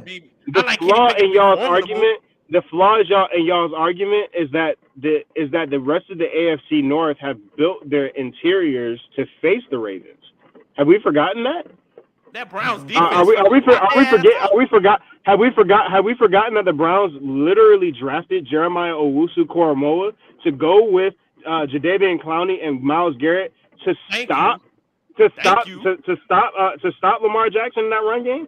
Are we forgetting that they even beefed up their secondary? Keep in mind, who is the Ravens' number 1 wide receiver?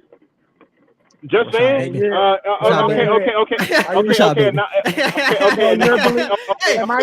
gonna have some young niggas that eat this shit. And then we get into the Cincinnati Bengals. And then we get into the Cincinnati Bengals. Had an excellent pass rush last year. They added another safety on top of Justin Simmons. Daxton Hill, who's come in and been sensational throughout the preseason and throughout practice. So he's been sensational as a safety, and they already have Tre'Davious Ward back there at safety, who played excellent last year. They have Eli Apple is serviceable. He's not great. I said he's serviceable. He's not great. I said he's serviceable. Right. So that defense from top to bottom, and keep in mind, a lot of people rag on this Bengals defense. But keep in mind, it was that Bengals defense that kept them in the game against the Rams. On Eli Apple. Yeah. No, I'm not saying that I'm not talking about you guys in particular. I'm talking about majority of people who give sports takes on the Bengals. What I'm saying is that majority of people who give sports takes on the Bengals say that they haven't gotten better on defense, but their defense was already very good. Their defense sometimes that isn't the whole point. But I'm saying sometimes that's not the whole point, though. You can have the talent. We've seen teams with talent not show up after the playoff run. But that's the thing is that this isn't about talent. I think that's the problem that people look at. That people have the problem that people have when they're looking at the Cincinnati Bengals. The Cincinnati Bengals didn't get to the Super Bowl off talent. Are we forgetting that? He did. They had talent. They had I'm not saying that. No. I'm not. Joe Mixon and Tyler Boyd and T. Higgins was not talent. Listen to what I'm saying. Listen to what I'm saying, not to what I'm not saying. I never said that they didn't have talent. I said they didn't get to the Super Bowl off of talent. They got to the Super Bowl off of pure guts and drive. Now they actually have an opportunity to add, because keep in mind, Joe Burrow couldn't perform to his highest ability because he got sacked 9 times against the Titans. So now you put an offensive line in front of him, right? And keep in mind, oh, by the way, your Saints lost to Ron Armstead, the one who was holding your offensive line together down there. And Jameis Winston still going to throw for 5,000. So, like you talking about? You thought that was going to knock my with Donald left tackle? We still going to throw 5,000. We chucking that bitch up to Chris Olave. What you talking about? Okay, so like I was saying, they have an excellent. They built their offensive line to be excellent. Now you have all those receiver talent. You still have one of the better running backs in the league in Joe Mixon. Their defense they've added pieces to their defense. So this is not a team, like I said, that won a lot of games last year because of their talent. Are they talented? Yes. It was a lot of game planning and it was a lot of understanding of the game by Joe Burrow and those receivers that allowed them to be able to get into positions to actually win games last year. So when and it's the same thing when we talk about the Patriots. The Patriots weren't a very talented team. It was their approach to the game and the way that they went about seasons to where they could lose in the Super Bowl, come back next year and be in another Super Bowl. And when you look at the way that team, if you watch the Bengals press conferences and the way that they talk, they have this attitude in that building of like a new, sort of like a New England Patriots type attitude, where it's more of their approach to the game. Huh? I said Carolina had that same feeling when they went to the Super Bowl. They thought they were going to be right back. Young team. It's never that easy. Cam coming off MVP. The defense was good. No. But my point is, bro, what we were trying to say, we understand what you're saying, though, bro. We understand what you're saying. You got your shit off. Hey, Carolina Panthers were arrogant. You got your shit off. But that's not the point. I'm saying they got a good-ass team. They got a better team than what they had last year, bro. They had a better team than what they had last year, bro. I'm not saying anything that you said is wrong. I'm not saying anything that you said is wrong. Their mascot can't protect his ACLs. Bro, I'm not saying anything that you're saying is wrong, bro. I'm saying it's deeper than that, bro. It's a mindset that you have when you come off of a Super Bowl L. This is a natural regression that comes with that. Complacency comes with that. Yeah, it's talent on the fucking team, of course. It was talent on the 2015 Carolina teams. It was talent on that 2019 Falcons team that they brought back. But it's a step back always with these Super Bowl losers, bro. It's deeper than talent. All of those teams were talented, but it's a step back naturally. And on top of that, you gotta think how much of that offense is really. Kansas City Chiefs was the only team that you can name that lost the Super Bowl, and they even won the Super Bowl. So it wasn't even a Super Bowl hangover like that. I'm talking about the team that lost. Joe Burrow. They took a step back. So last year was basically Pittsburgh Steelers didn't take a step back. They went to the championship game right after.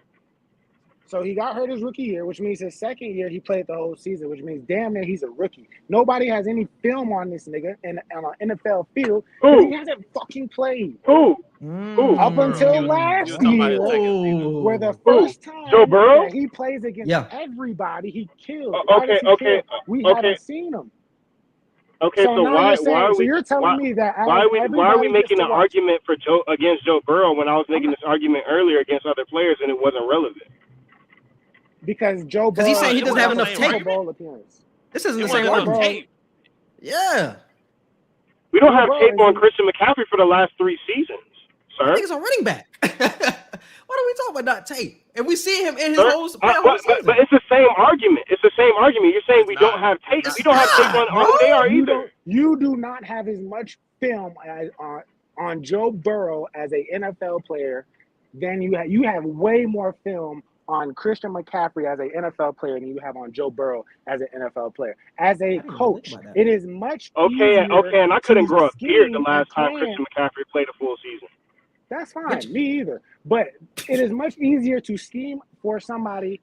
For example, as a Falcons fan, it is so much easier to scheme against Drew Brees when I've seen this nigga twice for the last 10 years. But now you bring in this nigga and it's like, okay, he's a rookie. How does he play? Oh, we can't figure it out because he tore his ACL. And then he gets to sit on the bench while recovering, watch how the NFL works, watch how my defense works. Mind you, he's played against every team. He watched us play against every team in this division twice. He watched all of it. He took it all in. We all know Joe Burrow's a dog, and when he actually got to perform, the work showed. Hey, if I study the reason why you're I'm the newbie, you can't plan against me when I've already seen everything on you and you've seen nothing of me. The reason why your logic you don't know how to beat me yet. You haven't seen me. The reason why your logic sucks is because you're not talking about a quarterback that's relying on talent. You're talking about, are we forgetting that Joe Burrow is the only second, third, or fourth year quarterback that actually comes to the line and calls his protection?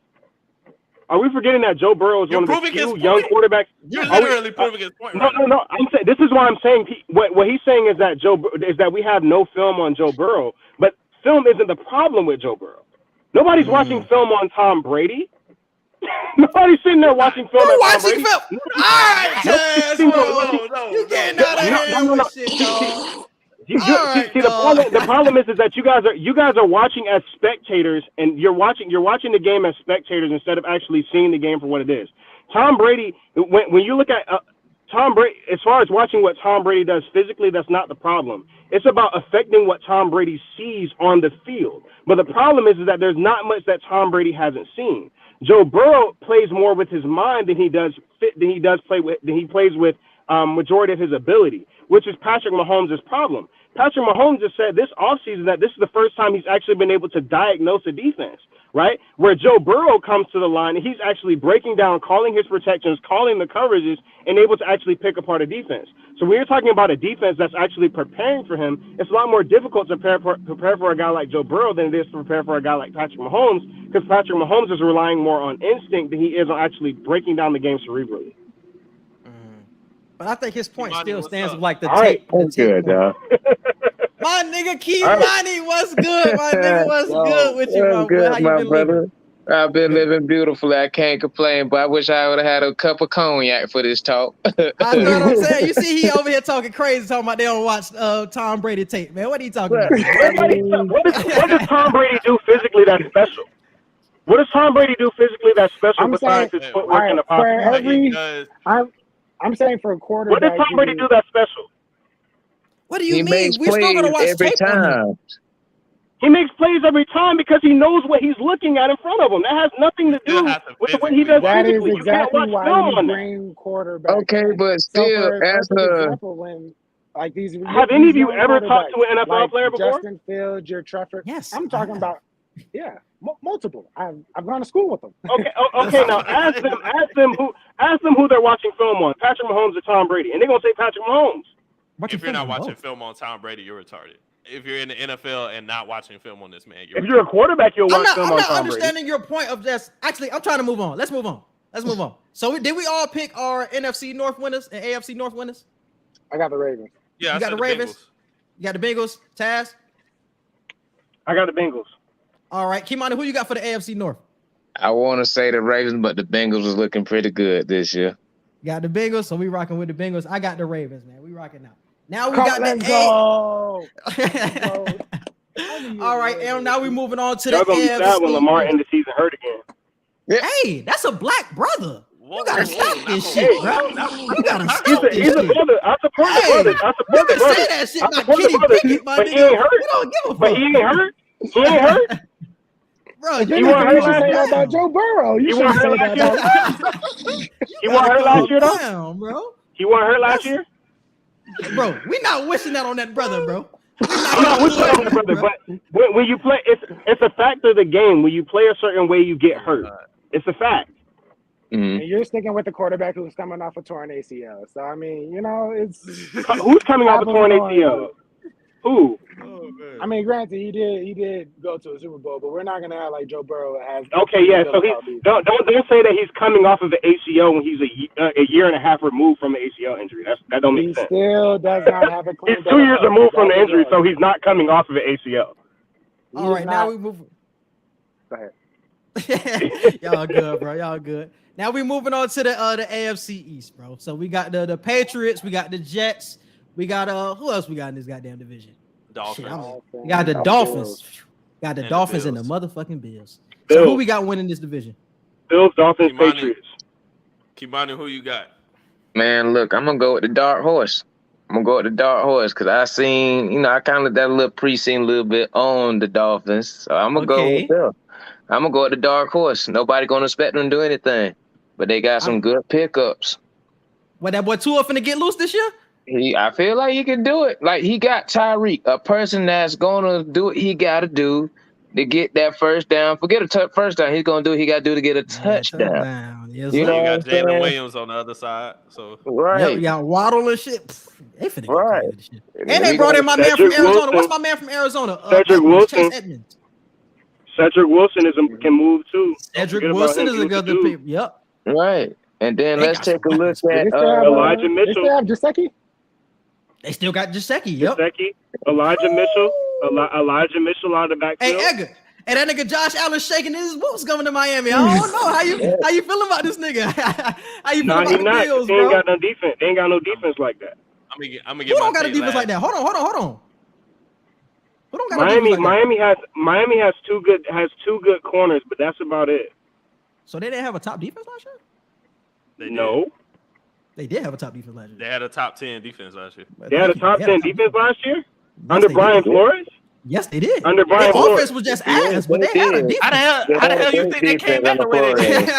They had a defense. No, I'm 100% sure. I just looked at the rankings this morning because someone said that that Patrick Mahomes has never had a top 10 defense with Kansas City, and their defense was 8th last year. And when I looked at that top 10, Miami was not in that top 10. I believe they were 11 or 12. Oh, nigga, I know they was top in some state. That defense was going crazy toward the end of that defense was going crazy. But people forget they have lost a couple of pieces off of that Miami defense too. Kyle Van Noy left. I believe they have a couple of injuries on that side too. So that's what I'm saying. Why I'm saying that their defense, that they're not going to have a defense next year. I don't believe that they're going to be able to defend everything that the Bengals the Bills have coming. But I do believe that their offense is going to be nice though. Their offense is going to be clean. This is the closest thing that Tua has felt or has seen to comparing it to Alabama. Like, this is the closest that he's going to get to an Alabama offense where you just have speed all across the field, bro. With somebody like Jalen Waddle, Tyreek Hill, Cedric Wilson. You got Chase Edmonds in the backfield. Tua has to get it done this year, bro. Has to. I'm not saying he has to win the division, but he has to produce. This is the year that this is going to make or break if Tua is really the guy in the NFL. Because, bro, you can't make it shake with this talent. Oh, bro, you done. I would like to say this about Tua. I think Tua gets a lot of flack for his arm strength. But one thing that I don't think people realize is we've been spoiled these last couple of years with some of the most gifted, physically gifted quarterbacks we've ever seen. Guys who can throw it from anywhere. Patrick Mahomes, Josh Allen, Aaron Rodgers. I think that one thing that Patrick Mahomes, I think one thing that we've forgotten is that quarterbacks don't come naturally that powerful. I think that's one thing that we forget. It's very rare that you have a quarterback that can sling it 60 yards off their back foot. When you look at Tua's arm strength, it's actually average. Ryan Tannehill would struggle to make some of the throws. Drew Brees, exactly. I think people forget that even then, I don't think people realize Tom Brady's arm has actually gotten stronger. Tom Brady wasn't able to throw those balls early in his career. And Peyton Manning never throughout his entire career with 5 MVPs could make the throws that Patrick Mahomes. In fact, I don't believe he could throw it beyond 40 yards. There was plays where he could throw it deep, but he never had like a consistent deep ball, right? Because he never had that powerful of an arm. So a lot of people come at Tua for not having a strong arm, but I do just think it's because we've been spoiled with all of these naturally gifted quarterbacks that we think that every quarterback is supposed to have an arm like Patrick Mahomes or Aaron Rodgers or Josh Allen. Be in an era, bro. We will be in an era where that's not being spoiled anymore. That's just gonna be what the NFL. It's the normal. No, it's the normal. Well, it's the normal. I agree. You still gonna have quarterbacks like Tua though. But you can't really say that's being spoiled because there was lots of great quarterbacks who were on a college level. Most time it was African American guys, and they weren't able to show their talents because they wanted that other guy to play. You know what I'm saying? So we can't really say we're being spoiled. We're not coming to a point of, oh, well, we're trying to win. We want to push these guys out, you know? So we can't say that's being spoiled. It's just not what they're letting come through. Well, actually, it has come through. I don't think people realize how powerful Donovan McNabb or Steve McNair or Vince Young's arms were. They had some serious, even RG3. RG3 had a powerful arm, right? He had a cannon on him. All of these dudes had, even when you look at Cam Newton early in his career, I think he damn near led the NFC in passing yards his rookie year. Yeah. So these dudes have arms. I think a lot of it is that their physical ability as far as their passing ability is undermined by the fact that they have the ability to be mobile, and and a lot of that is racism and them just being black. It's like, oh well, he's a running quarterback. No, just because you're mobile doesn't mean that you're a running quarterback. It just means that you're mobile. Patrick Mahomes is mobile. He's not a running quarterback. Deshaun Watson is mobile. He's not a running quarterback, right? So you have this whole situation as far as that goes. But I'm pretty sure when you look at the quarterback challenges, I'm pretty sure Donovan McNabb threw like 70 yards. I think he won it like he threw like an 80-yard ball and won that particular challenge in the quarterback position.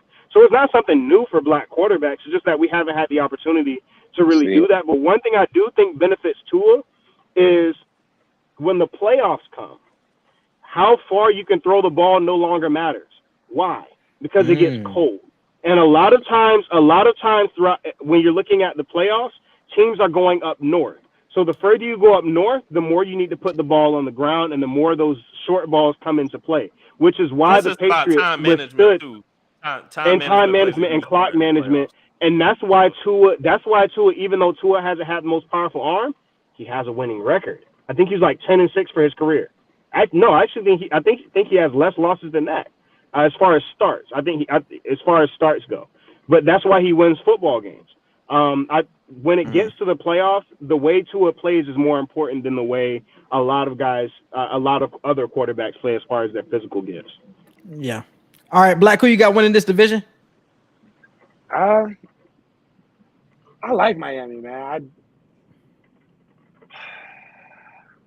I'm black. I'm not choosing that team. I'm going with the Dolphins. What? You said you rocking what? You're not going to go with Buffalo? He said he's not going with Buffalo. I understand it wholeheartedly, bro. I understand it, bro. It's not that I don't like Buffalo or that I don't think that they are talented or not even that I don't think that they can get the job done. I just don't trust them. That's a big statement. Edgar, retort. I think I'm gonna give two takes on this. So I think the Bills are going to win the division, but I'm not high on the Bills like how I have been. Quincy can tell you, I'm not high on the Bills like how I have been for the last 3 seasons.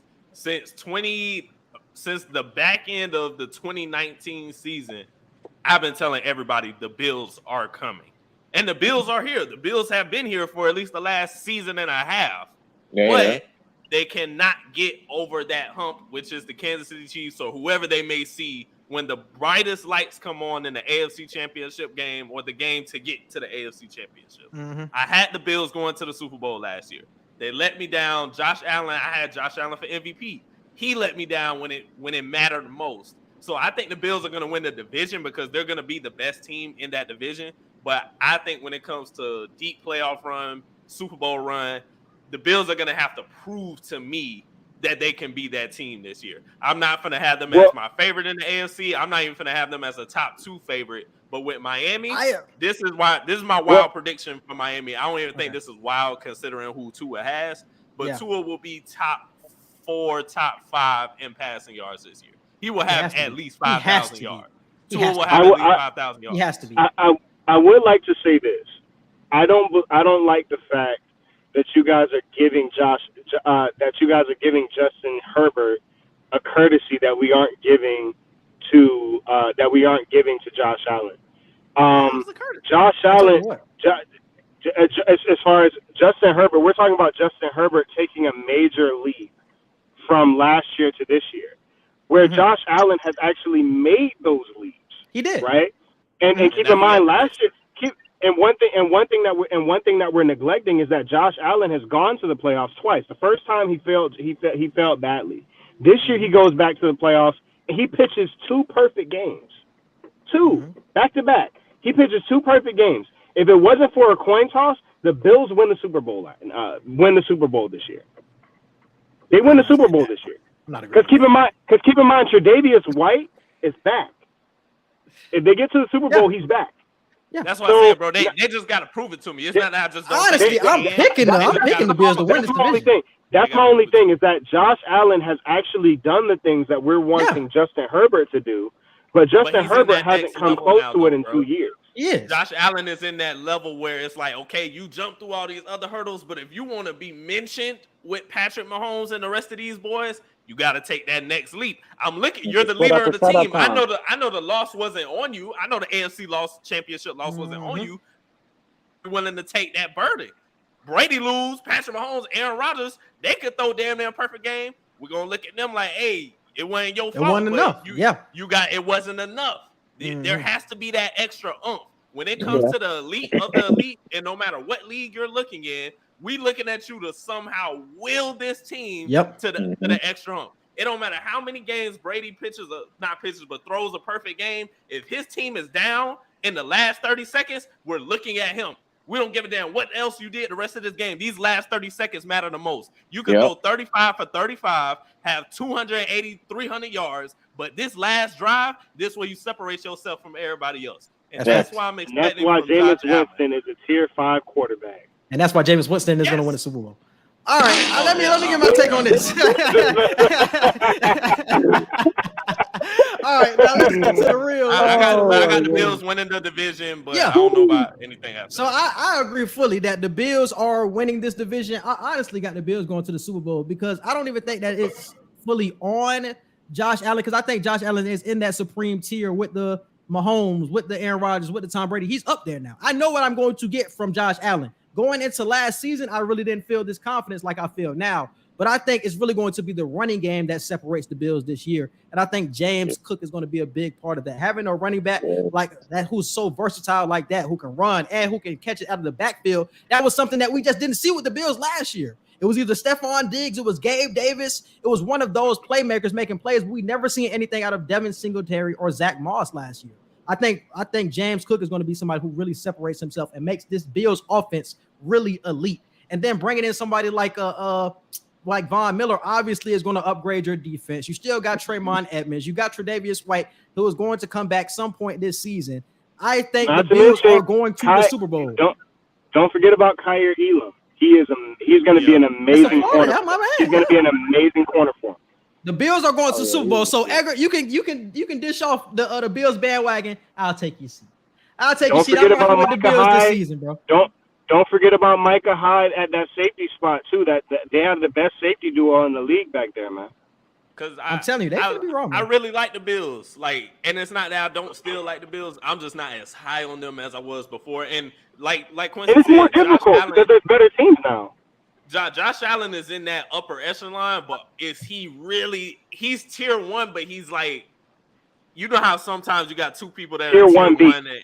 Tier 1B. There's a separation between superstars and superstars. Like LeBron is on a different Giannis, they're on a different level from other superstars. Yeah. Exactly. And that's my only thing with Josh Allen. It's not a huge hump that I need to see him get over, but it is still one there. And you got to get past Patty. He's not that poor man's Cam Newton that we labeled him as like 2-3 years ago. He's nowhere near that anymore. He's definitely beyond that. So I just want to see him do what I predicted him to do the past 2 years now that he just hasn't done. I think this is the year, bro. That's my only take on it. Because we've seen him get so close, like Taz said, a coin flip away. Even though We can say whose fault it was. He was a coin flip away, and he did enough to win that game.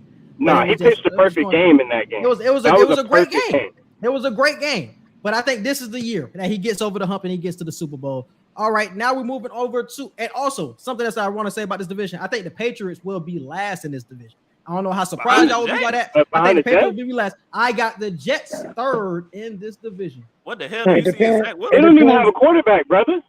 Huh? About to say. Oh, Zach Wilson is coming back by week 3, and they're gonna be right. They got Garrett Wilson, and they're gonna get right at wide receiver, my boy. The man who's seeing ghosts. That's not Sam Darnold. That's Sam Darnold. Sam Darnold is in Carolina. That quarterback position is always going to see. Oh, no. Zach Wilson is the whole different place is haunted. You see what? Hey, Sam Darnold's seen ghosts everywhere. I'll put it like this. Yo. You want to know what's messed up about the Jets? Y'all know what's messed up about the Jets? The Jets organization and franchise is so bad. Even when they won a Super Bowl, their quarterback was still trash. His name was Joe Namath. And that was Super Bowl 1. The organization is that they're just always going to be fourth in the division. And from this time forward, I don't believe that they're ever going to get out of that spot. That's just going to be for history. We're talking about who are the Patriots going to throw the ball to? Who's honestly going to run the ball for them? It's a lot of questions. Their defense is going to win games. Their defense is going to win more I'm not even lying to you. I'm not even JC Jackson. I'm not even believing in your defense no more. I have blind faith in Bill Belichick. I'm not even going to lie. That's what I'm saying. Now people got blind faith. I'm not seeing it. I'd rather rock with the talent of the Jets over the blind faith that they'll be like third. I got Bills to be third. Bill Belichick ain't finna be last. I'm gonna tell you that right now. I got them last. I don't know, bro. I've seen a lot. I will say. I don't think y'all taking a good. Have y'all taken a good look at the Jets roster? That's what I'm saying. Tell these niggas, bro. Tell these niggas what's good, bro. Tell these niggas what's good with the Jets, dog. I think the problem that you guys are running into here is that you don't realize is what you're not realizing is coaching. I'm still not sure that Robert Saleh is the right coach for this team. That's number one. I'm not sure if he's the right coach. I was about to say, and he had a rookie quarterback. He had a rookie quarterback, but keep in mind he's also a defensive coach in an offensive league. But he got some defensive pieces though that he finna run crazy this year though. Defensive pieces like he got some I'm telling you. I mean, he's got maybe Sauce one Gardner? or two pieces. But I mean, Sauce is cool.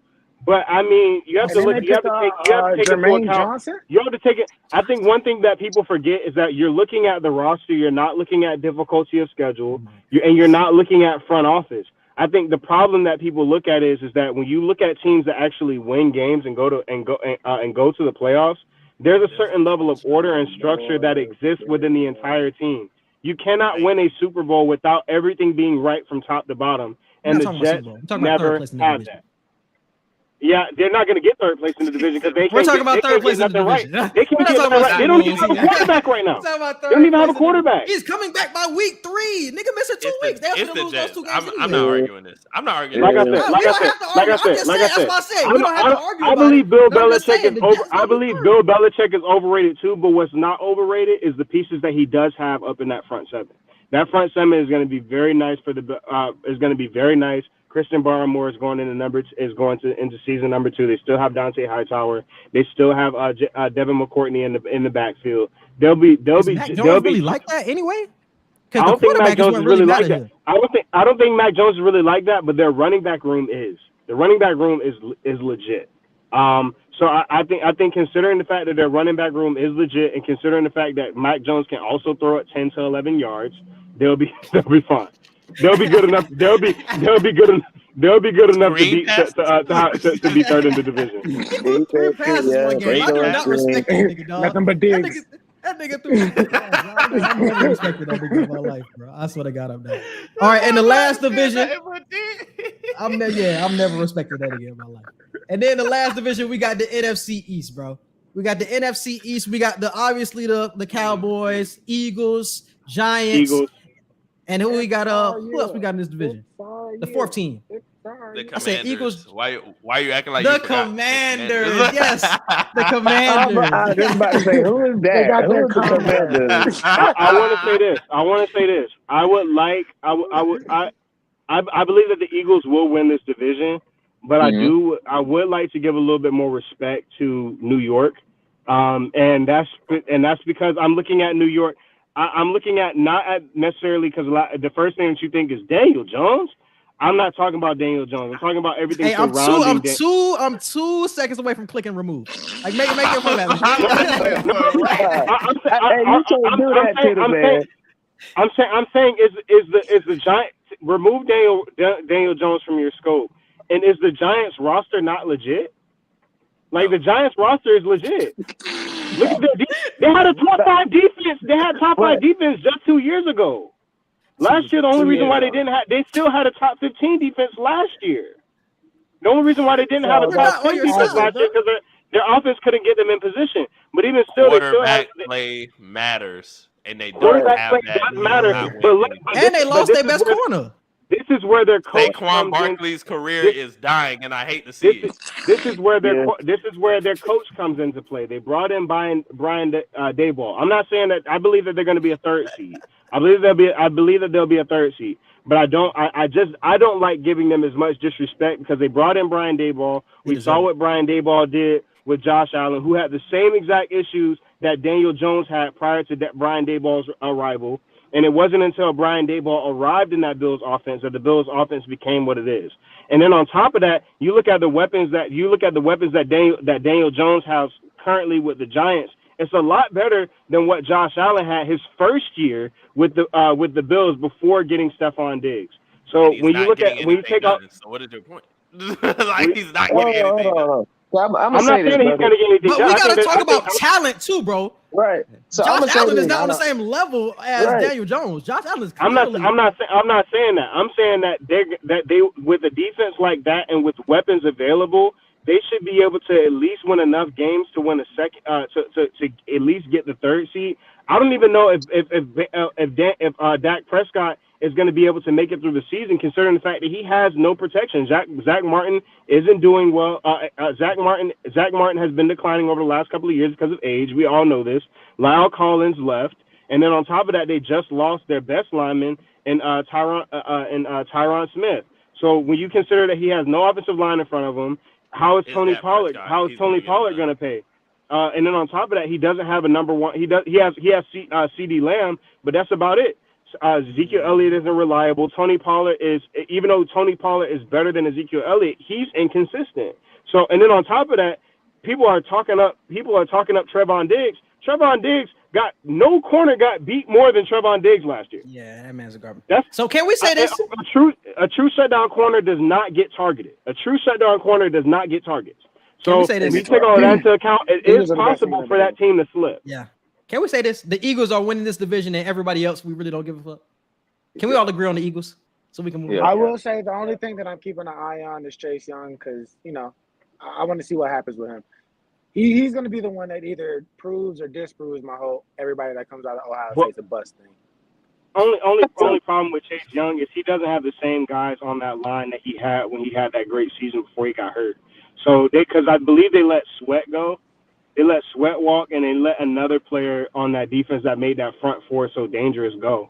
So I believe he's the only one left. So I'm not sure if they're going to be the same defense that they were that year that he had that really, really good season. I don't even consider it great. It was a really good season. They have Ron Rivera. I fuck with Ron, but Carson Wentz is your quarterback. I just can't. Kimani, what you had to say? Man, I was going to say this. What brother was saying, I love his take on football. He looks at it in a very professional way, brother. You need to be in somebody's front office or something. But I'm going to say this. When it comes down to football, for real, brother, it's all about results. You know what I'm saying? Yeah. Am I going to get to the playoffs? That's my biggest question. With New York, bro, they've been shaky ever since, bro. Like, I would never put my money on New York. Like, nah, bro. Like, you get out. I'm not even considering you. Like, move out the way. You know, you gotta keep in mind. I'm on the show, so I'm gonna get some takes now. I'm on the show, so I'm not going. I don't want to landslide y'all. So we still gotta have a conversation now. No, for sure.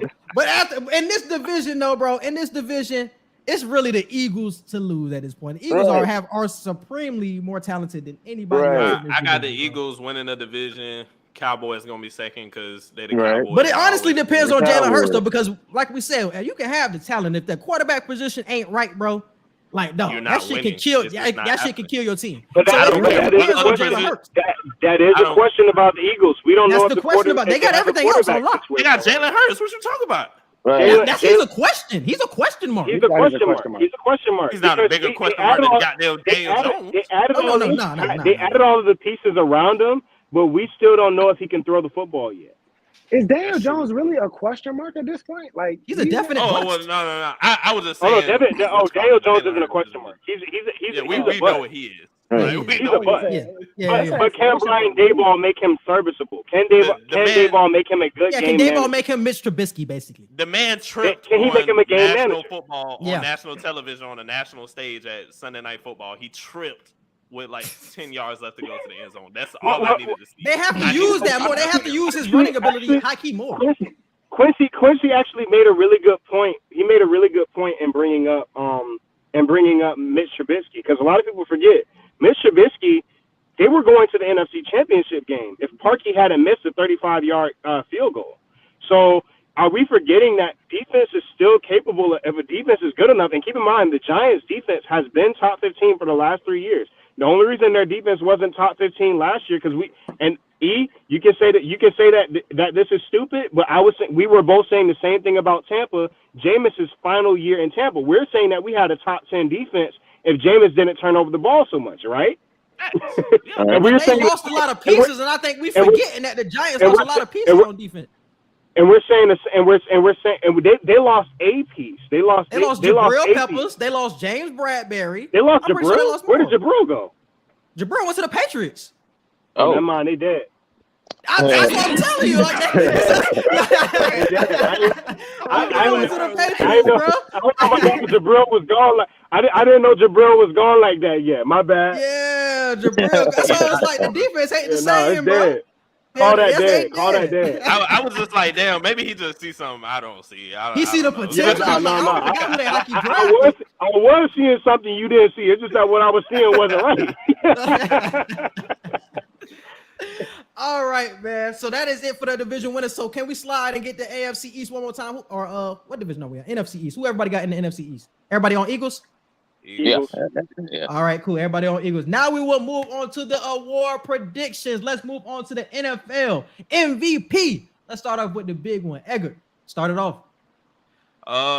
Like I said, my dark horse is Justin Herbert, but my MVP favorite this season is Russell Wilson. I think Russell Wilson will prove that he is still a top 10 quarterback, even though he has weapons missing in Denver right now. I think he's going to make it shake well enough in a super tough division. I think that's going to play to his case a lot. So I got Russell Wilson winning MVP. Taz? My dark horse is actually Derek Carr. I like Derek Carr as my dark horse and as my dark horse MVP.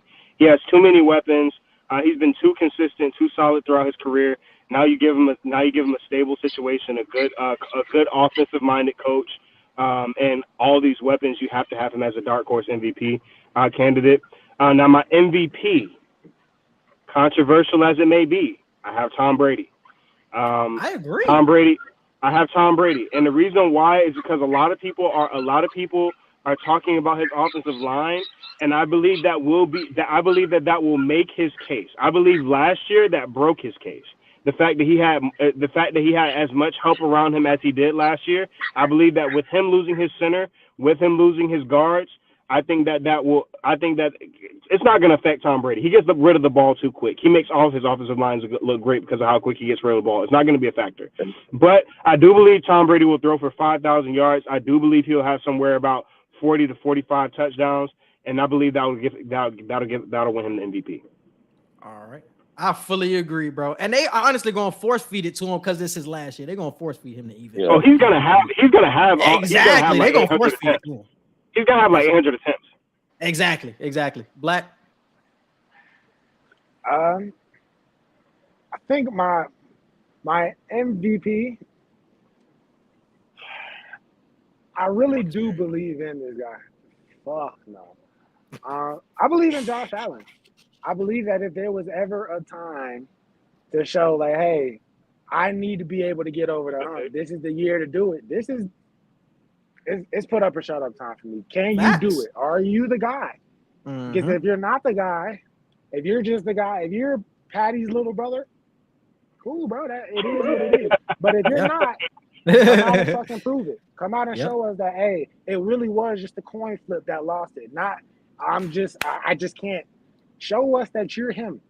Talk your shit, Black. That's all facts. That's all facts. My dark horse, and this is where my own personal shit comes in, just only because I like Marcus Mariota. No, Matt Ryan. That's honestly a sleeper ass pick, though. I ain't gonna lie. Matt Ryan, though, that's sleeper though. That's a dark horse. I have Matt Ryan as my sleeper. He was never the problem in Atlanta. They had a terrible offensive line. You bring them into a situation where a team is actually trying to win. They can actually protect a quarterback for longer than, oh, now I'm sacked. I think it'll do him some good. And with Jonathan Taylor being projected to him being, RB1 or being in one of the greatest shapes of what we've heard is his life. So I'm hoping that he can sneak into that dark horse kind of candidate. I don't think he'll actually take it because I'm hoping that Josh Allen tells us that, hey, I'm that dude. But those are my two picks. I would like to say this. Matt Ryan played against the starters for 2 series, played against the Bucs starters for 2 series, and he could not do anything. But when our backups came in, he looked like a dark horse MVP. It's the Bucs. I'll let him slide. All right, Kimani. He was doing work against them backups. I ain't gonna cap. He looked sharp. Man, all right, Kimani. So I'm gonna ask this question: do an MVP got to be a quarterback? It don't, but it's going to be. Okay. Well, you're gonna have a good case. You better have a good case. I got a great case. I got a great case for you. What's the DN for who just went to the Super Bowl? What's the DN for the Rams? Aaron Donald? Oh, you think about Aaron Donald. Aaron Donald. That's what I'm saying. Gonna get it? Yes, bro. Look at it. I want you to think of it like this. Aaron Donald was the person that kept pressuring that whole time. When they beat Brady, why did the Bucs lose to them, right? Because of Cup and because of what Vaughn was pressuring too. But think about it, like Vaughn did good. It's Aaron Donald. I totally understand. Aaron Donald. You feel me? I just want Aaron you to realize Donald what you're saying. This the NFL, bro. A defensive play. That's down like a defensive player winning the Heisman. And the defensive player won the Heisman since. But it's gonna happen this year, though. It's gonna happen this year. Who's the last defensive player that won MVP? Not defensive player. Who was the last defensive player that won NFL MVP? I think it was Charles Woodson. He won the last NFL MVP too. I thought that was the Heisman. I think it was Who? No, wasn't that the Heisman? He won the last Heisman. Who was the last NFL player? Who was the last defensive? Oh, NFL. Okay, I'm about to say then. I think that was Lawrence Taylor. Damn, it might be. Bro. I think it was Lawrence Taylor. Kimani, that's a take, bro. That's a take. Hey, look, I'm betting on it because, bro, I'm gonna be real with you. Defense is the one that's really gonna win for you, for real. You can have a great quarterback, but if that defense keeps smacking that ass, that somebody gonna give up on you. I always say this. People always talk about offenses, but I'll put it like this: when you look in the Super Bowl, there's never been the higher ranked defensive team always beats the higher ranked offensive team. It's all about who can get a stop first. It's all about who can get a stop first. Right. Because I'm gonna be real with you, like Donald kind of remind me of Warren Sapp when we was kids. Like nobody could stop Warren Sapp. Yeah. When Warren Sapp got the moving, you got the you gonna get the groove and you gonna get up out of there quick fast. You know what I'm saying? Now we'll ask this. A lot of people have been saying that Aaron Donald is the greatest defensive player of all time. Do y'all agree with that? It's arguable. Agree. You can say he's not, but it's arguable. I wish Rome was on here right now. Because Rome love to say that shit not even an argument. And I'm like, I get it. If you got Lawrence Taylor, I totally respect that. But to say Aaron Donald can't even argue it, that's why I felt like that was disrespect, bro. I think the reason why I don't believe that it's an argument is because the body of the work isn't large enough. He's done it for 8 years. Lawrence Taylor was dominant for like 12. And then on top of that, one person that people just bypass, because it's the same issue that I have with people talking about Tom Brady. It's like people are like, oh, who's going to be the next Tom Brady? I'm like, are we going to forget that it took Tom Brady a long time to pass Joe Montana? It took Tom Brady a long time. What about Peyton Manning? Everybody forgets that Peyton Manning existed at one point. So it's the same thing. are we forgetting that Reggie White actually has more of an argument for being the greatest defensive player of all time against Lawrence Taylor than I believe Aaron Donald does? Have any of you ever seen? But Reggie, like I said, Reggie White play? his career is still going on right now. Like Right. even when you look at players, when you look at him fit, like it's the same thing when we talk about like people actually have the nerve to say that Jalen Ramsey and Deion Sanders are comparable.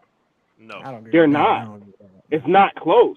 But when you look at, this is one take that I agree with Shannon Sharp on. Shannon Sharp said if you take Lawrence Taylor and you take Reggie White and you put them together, and you put them. He said if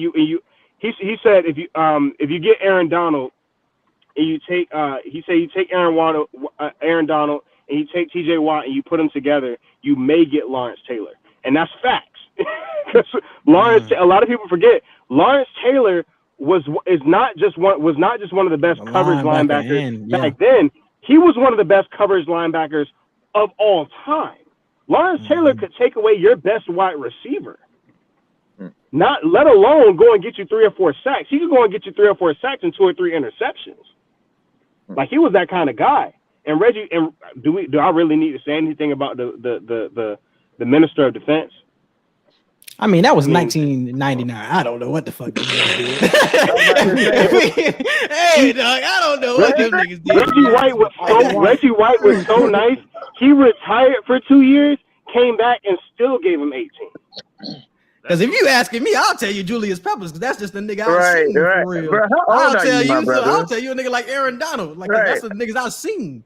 I don't know what them niggas did in 1971. I don't know what. For your NFL history, you must be an older dude, brother, because you talking about Joe Namath and all these people. I'm sitting back like I ain't never seen LT play football. I heard of him. That's my cousin. He only like 21, 22. I can tell that brother been watching a lot of NFL channel. You know what I'm saying? I was blessed enough. I'm blessed enough. I have actually had an opportunity to see what the NFL archive holds, and there's some sensational things in there. Okay. I like, brother. I was born in '94, and you talking reckless right now, son. I don't know who you talking about there. I can remember '97. Aaron Donald and T.J. Watt together. What the hell? Yeah, you put Aaron Donald and T.J. Watt together. That's you get Lawrence Taylor. Lawrence Taylor was ridiculous. Lawrence Taylor was going to Larry Allen. Do you guys know who Larry Allen is? All right, now. Larry Allen was 6'4", 300 pounds. He could run a sub 4 840, and he benched 250 pounds. I think 60 something times. He was one of the most athletic. He's probably pound for pound the most athletic player in NFL history. And Lawrence Taylor handled that man. The greatest guard to ever play the game. The greatest guard to ever play the game. And not to mention he could dunk a basketball flat-footed. All right. Now we're moving on to offensive rookie of the year. Who do we all have for offensive rookie of the year? I got Chris Olave, bro. Like I already told y'all before, I think he's having a crazy season with the Saints. Traylon Burks, Tennessee Titans. That's a good pick. I like Traylon Burks. That's the quarterback, right? No, wide receiver. The receiver, okay. Arkansas. He from Arkansas. Actually, I like Kenny Pickett. I ain't mad at that. I ain't mad at that. I like quarterback. He has Najee Harris. Najee Harris was great last year. He has Deontay Johnson. He has Chase Claypool. He has a slew of weapons over there. I mean, he better win something with that defense. Pickett's gonna have a crazy year this year. Pickett's looking like better win something. I know that. If Kenny Pickett don't win nothing, they need to just go ahead and get another quarterback. I mean, they might. It's too much. He got too much. He's coming in there. He's coming in there with a Fryer move at tight end. He's coming in there in a comparable situation as far as weapons go to what Patrick Mahomes came in with. Black. I think I want to go with Chris Olave, but only because I like him, and I think Edgar, there's going to be a part of you that likes this pick, and I like his opportunity. I'm gonna go with Dameon Pierce. Ooh, that's a good one, Black. That's a good one. That's a good one. That's a good one. I like that. Running back for the Texans. That's a good one. That's a good one. That's a good pick. Trash division for the run over every. Oh yeah. That's a good pick. That's a good Brees pick. Hall is also a good dark horse pick. Yes, but I think he's splitting carries this pick. year. The thing about him and the thing about Dameon Pierce, I think he's going to get the whole workload in Houston. Yeah. I think Brees Hall going to be splitting carries with Michael Carter. Oh, all right, Kimani. Okay, I'm going defense again. You know what I'm saying? Now, granted, I've been working a lot. This is offensive rookie of the year. Oh, yeah. You know, you said offense. My fault. So then I'm well, I'm gonna go Olave. Damn it! I saw a few games with him. You know, I saw a few games with him playing. Hey, he gonna be. He got it. He gonna be in the NFL for a minute unless he get hurt. Real shit. All right, and we can just stick with defense right now and just go to defensive player of the year. Kimani, Okay. you can start that one off. Oh, I'm going Marquise Bell for Dallas Cowboys. I seen what he can do. That man is hungry. He taking stuff home, and he comes out of he comes from Florida A&M, so he has a chip on his shoulder. He has something to prove this year. He hungry, brother, and like we always like looking at we was all looking at his preseason games. The man is coming with it. He has a career in the NFL. Jerry Jones likes him. We good. He's good. He's in there like swimwear. You know, stuck between the cheek. He is stuck between the cheek. I'm sticking with it. I'm riding. That's me. Hey, I like a dude that stick with his school, man. I fuck with it. Guys too. All right, Black. I'm gonna have to go with TJ Watt in this instance. I think he has he's got a little bit of. I think he would have a little bit of fire, a little bit of dog in him for not winning it. You know what I mean? I feel like it would push him to more to say like, yo, y'all seen what the fuck I did, and I'm not even. All right, cool. Let me double down. Let me show you who the fuck I really am. Granted, he's gonna have all the opportunity because the Steelers' defense is gonna be, their offense is gonna be shit. So they're gonna have a lot of opportunities for him to showcase that fucking defense. Don't sleep on that offense. I just told you everybody they got on that side of the ball. Who is the quarterback? Do we trust the quarterback though, bro? Kenny, you're right. But it's kind of hard to be. You saw what Ben Roethlisberger was serviceable with that squad. He wasn't nearly as physically gifted. And Ben Roethlisberger was a veteran. So now we're trusting. Yeah, TJ won last year. Yeah. Bro, Ben Roethlisberger is a big kid. Ain't nobody ever called Ben Roethlisberger no damn veterin. I mean, he's been in the league most. You look like an old folk. Old folks. Hold on. I trust him like a week one. That's what he need to be. He need to be in a prison for all that damn. All right. All right, Taz, you can go ahead. I'm gonna stay off that. Anyways. So I have Myles Garrett. I have Myles Garrett starting. Myles Garrett for MVP. He's got enough on that defense to help him succeed, but he doesn't have too much to take away credit. I believe that if that defense is great, the credit's going to Myles Garrett. I believe he's going to have 16 to 18 sacks this year because he's that kind of guy. He's healthy. He's an Iron Man. He doesn't have it. One thing about TJ Watt does get nicked. He missed a couple of games last year. So that's one thing about Myles Garrett. He's going to be healthy. He's going to be there. He's going to have enough to make. He's got Denzel Ward on the outside. He's got a really good safety behind him to make sure that he has time to get to the quarterback. So I have him there. Dark horse, I'm going to say Khalil Mack, and that depends on whether he's healthy. One thing about Khalil Mack is when he's healthy, and he's never had, throughout his entire career, he's never had a great running mate on the other side of him as far as a pass rusher. Akeem Hicks is a great defensive tackle, but he was more of a run stuffer than he was a pass rusher. Roquan Smith, he was more of a traditional linebacker, even though I believe he could have been a great pass rusher. But Khalil Mack's never had a great running mate on the other side of him. This time he has Joey Bosa. If he can stay healthy, and if Joey Bosa can stay healthy, we know what Khalil Mack can do to a defense. We saw what happened with the Chicago Bears when he came there healthy, what they were, and the second he wasn't healthy, what that defense turned into and what they are now. So I think that Khalil Mack is a legitimate contender for that as well if he can stay healthy. I will give a strong argument for Joey Bosa. I think the same way Khalil Mack is going to feed off of Bosa is going to feed off of Khalil Mack. So I have Joey Bosa as Defensive Player of the Year. I just think the threat that Khalil Mack can have midfield as well as rushing on the outside, if he has to play that extra DN sometimes when they do a blitz, I think that's going to be in Bosa's favor a lot more, because I think people are more scared of Khalil Mack for all the reasons Taz just named.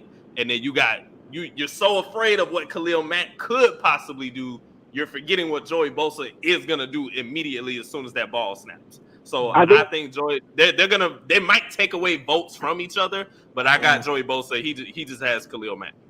I think the only problem with Joey Bosa is that he doesn't have a motor. Joey Bosa has an issue with the motor the same way that Jordan Davis does.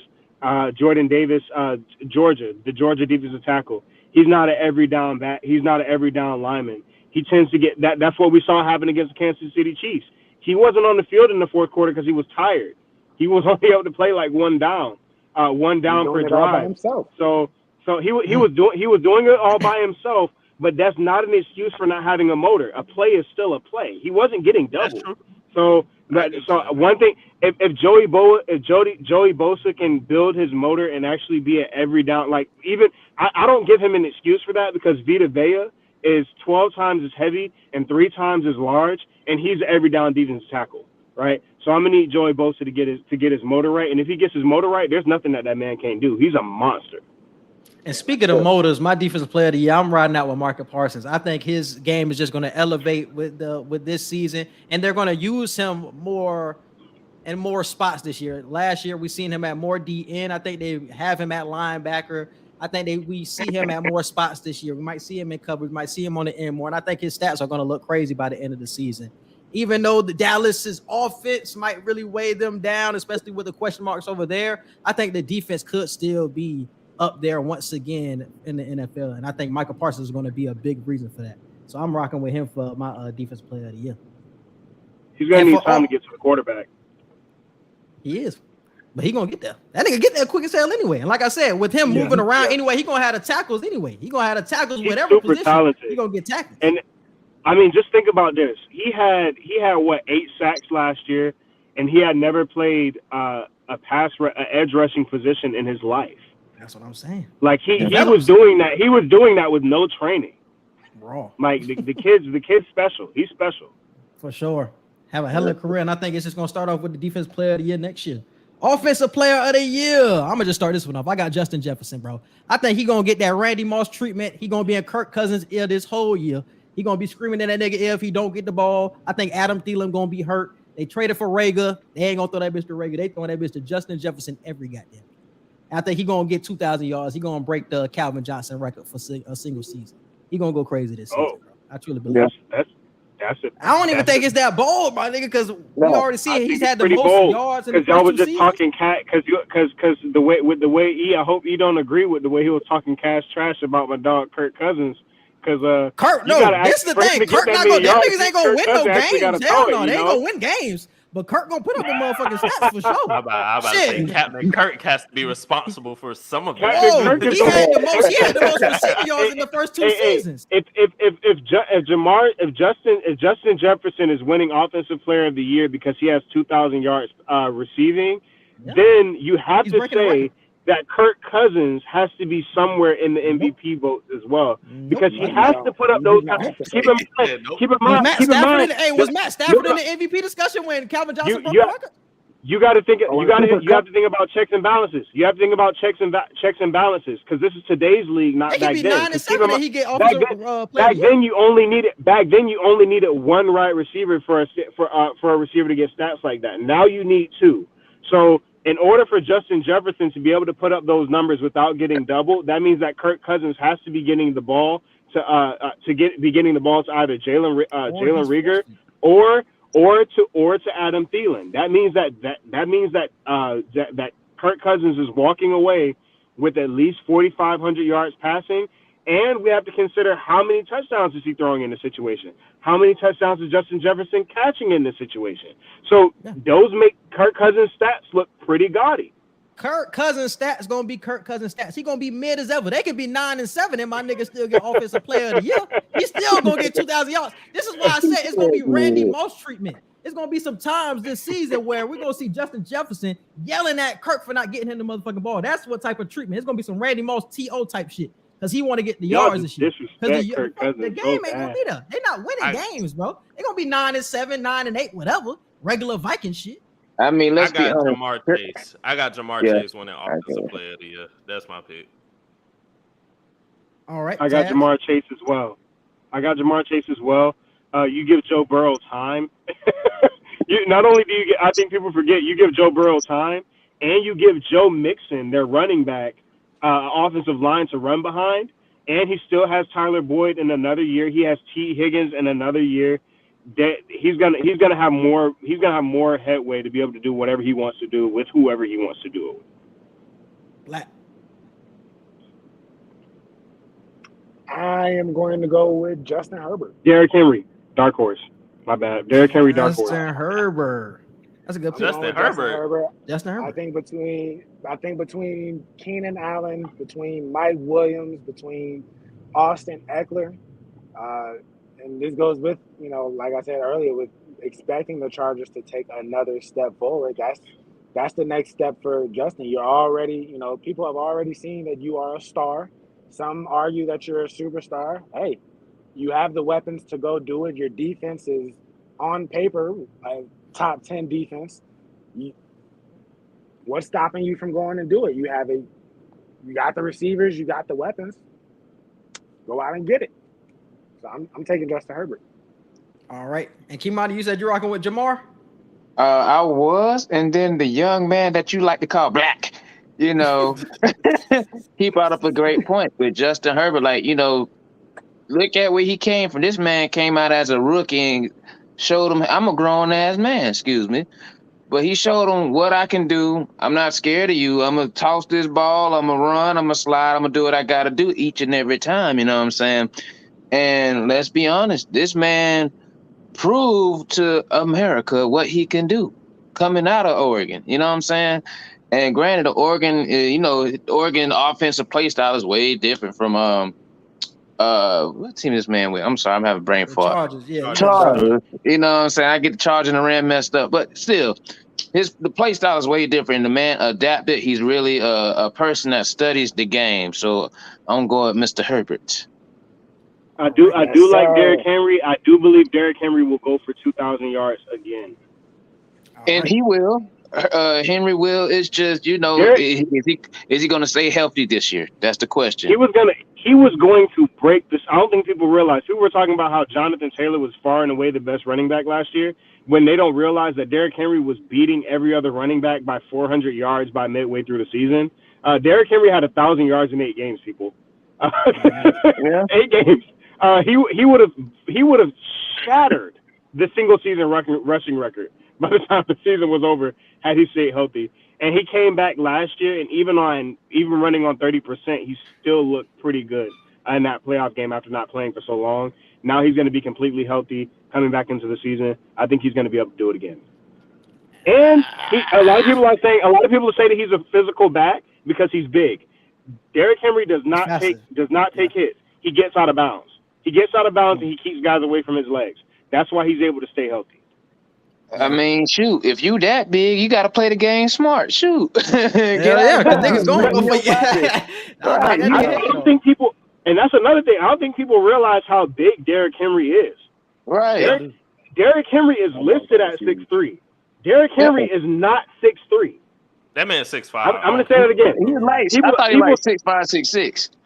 Derrick Henry is 6 feet 6 inches tall.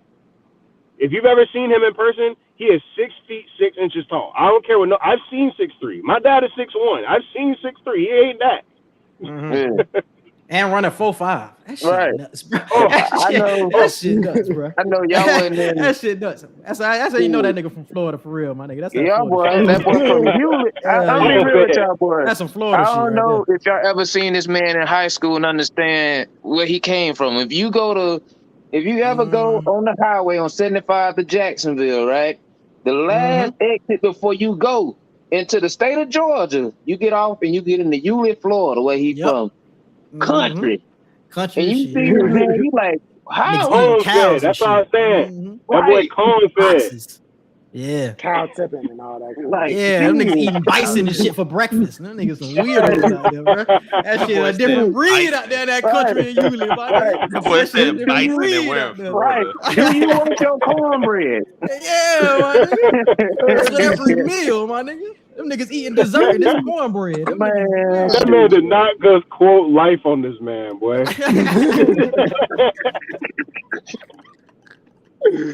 Yeah. Oh man. All right, man. The last one I got, or is now I got a couple more. We got comeback player of the year, and then we got defense rookie of the year. So comeback player of the year. I don't know. Oh yeah, I told y'all. I thought I was writing Jameis Winston, and I said nah, Christian McCaffrey, because there's other people up for this award. Because it's Jameis. I got Jameis Winston because he's clearly winning. And he's clearly going to get the Saints to the Super Bowl. So, I was writing Jameis Winston, and once I realized, wait, there's got to be other people on this list. And when I see other people, I was like, oh, okay, Christian McCaffrey. You know who you all are forgetting that's going to be sensational? Patrick Surtain. Why would he be comeback? He got hurt earlier in the season. He'll be coming back this year. See, look at this shit. Nah, bro, we can't do this shit. We call it. What are you talking about? Is that not a comeback? He got hurt late. He got hurt early last year. He missed majority of the season. I was about to say he did miss majority of the season. I don't even remember that. Man, the nigga, if you played during the season, Patrick Surtain through week 4, I believe he was the 1 or 2 best ranked corner in the league as a rookie. He was. So Patrick Surtain was a dude, and not to mention the Broncos defense is not good if Patrick Surtain doesn't play. I'm going to say that again. The Broncos defense will not be good if Patrick Surtain does not play. I think that Patrick Surtain will come back. I think he's going to be. I think he's going to be 15 games. I knew I wasn't tripping. This nigga played 15 games. Yes. That's cap. I'm looking right at it. He did. He definitely. Oh, never mind that. Derrick Henry. Derrick Henry. This nigga played. He definitely got hurt last year. I'm pretty sure he got hurt early. What the heck? They say he played 16 games. He started 15. He had 4 interceptions. He played. Yeah, I'm like, bro, Surtain played. Are we sure? Maybe I thought his. Yes, I'm looking dead at the maybe we're thinking about J.C. Horn. We're probably thinking about J.C. Horn. Oh, you think about J.C. Yeah, you think about J.C. Either way, I chose McCaffrey. I'm picking. You think about J.C. Oh, J.C. Horn and Asante Samuel. Actually, I'm going with Asante Samuel. Asante Samuel on the other side of J.C. Jackson in Los Angeles is going to be nice. Asante Samuel was amazing last year. I think he's going to be great this year. He has Derwin James in the back, Khalil Mack up front, and J.C. Jackson on the other side. He's going to be sensational. You picking a lot of niggas on the Charger when you was talking shit early in this pod. Right. No, we said if everybody's healthy. If everybody's healthy. I was talking trash, but I'm saying if everybody's healthy. That means health sliders are off. Slider off. Sliders off. So you can, hey, you turn it. The only time you turn them health sliders off is if you know you're trying to go get AD. Hell yeah, you know you're trying to go crazy with Kyrie on the field. Yeah. All right, Black, you got it. Is James Robinson eligible for this award? Is James Robinson? I think he was missed most of the name. season. Yeah. Yeah, he is. If he's eligible for it, then I'm picking him. I think he was. You think so? I think he was the guy. I'm kidding. I was just messing with you. He played 14 games. Like he played 14 games. He wouldn't be in it. Yeah, yeah, he did get hurt late. That's why he's gonna miss the early part of the season. Yeah. Yeah, I'm gonna go with C-Mac then. All right. Yeah. The only reason I didn't pick C-Mac is because I don't believe that C-Mac is actually going to be able to come back and stay back. He's a running back. Running backs, when they get injured the way that he does, never bounce back. They just don't. As long as I'm not picking Jameis, that's all. I'm wrong for my nigga. Look at this hating ass nigga. That's what I'm saying. Y'all ain't niggas hating on this nigga. It's fine at this point. This nigga know Jameis about to win this motherfucker still. Yeah, I'm about to say, of course it's J-Bo. There we go. That's why it's my nigga. I don't even know why he said McCaffrey. Like, come on now, come on. You just say you should just went with your first pick. It said J-Bo. You know what I'm saying? J-Bo, his last game, before he got hurt, he had what's his boy? He was what's cooking his the name? books. Yeah, he had Brady about to take a dump on himself. You know what I'm saying? And you know, hey, if he wouldn't have got that wasn't him. That was not Jameis Winston. That was not Jameis Winston. That was a man named Cam Jordan. Okay. Hey, look, you. That it was a don't man named matter. Cam Jordan. It don't matter who was scoring the touchdowns. The And who offense. was he Jameis. throwing to last year? This is what y'all niggas not understanding. Who Did was he Jameis throwing throw to a last touchdown year? in that game before he got hurt, or was he just going up and down the Taysom field? I'm not Hill even was talking Bro, about that that- game, but I'm just talking about when he They're went talking about 5 that and trick. 2. Who was They're he talking throwing about it that to? trick touchdown. They're talking about that trick touchdown. I'm not that talking they about threw the trick. one That was the year in the before. game that we That was beat the them year in? before. That was the year before, bro. Last year, When Drew Brees was he there. did. I want to make this clear. Jameis Winston got a field goal on the Bucs, but they didn't score on the Bucs. I'm not even talking about the Bucs. I'm talking about they went 5 and 2 with Jameis, and he Yeah. had no wide Against receivers. who? I think the only team that they beat in that stretch was They Green had Bay. no wide Week receivers, and Alvin Kamara was getting stacked in the box. Yeah. He was making it work with niggas like Callaway. Yeah. He was making it That's work like- with who the fuck is a Callaway? That's like You're talking about a quarterback that's just as likely to throw an interception as he is a touchdown. That wasn't the Bro, same nigga we seen last year. If Bro, you talking about the that's nigga with the the thing. Bucks, bro, I feel you. See, the But the problem nigga is last that year you're was not talking like about you're talking about Jameis as if he was playing like some serious squads. The only team that they beat was Green Bay week 1, and then we're talking. It's like if Tyson Fury way y'all came up talking and about my smacked man is like he Quincy. won I'm shit. gonna say, oh yeah, major dub for Tyson Fury. Like, yeah, he just smacked the crap out of Quincy. That I'm was a convinced. major I'm dub. changing my pick, man. I'm going with J-Bo. Let's look You back see how they at talking about my nigga Right, Black? You right, see how they right, talking hold about on, him, bro? man. But look They back run on my nigga Jameis through the dirt. history. Hey, They running my Look nigga back- name through the dirt for what? He's changing his J-Bo for pick. comeback player. We're not Right. running Y'all talking anything. crazy. Like, Y'all let's talking look at crazy, let's bro. look fine. back I'll at let- the I'll let history him- of Jameis. I'll let him Jameis. upset y'all. I ain't finna say nothing else. Y'all will be So my very thing upset. is, look at Jameis. That's all. Jameis got better each year with better coaching. Like with Peyton, the W. Sean Payton, that's a better coach than the Bucs coach for him. Sean You know Payton what is I'm saying? He's gone. had 3 different coaches. Oh, Sean yes. Payton is solid. gone. Oh, it don't matter. He still got better. Yes, it after he That left does. damn there. so don't matter. Yes, it does. We still getting loose. I'm not. And he No. got Are better we forgetting? talent. Hold got on. better talent. Sean Don't Payton worry is about a it. better We saw offensive. the man Sean for who he Payton, was.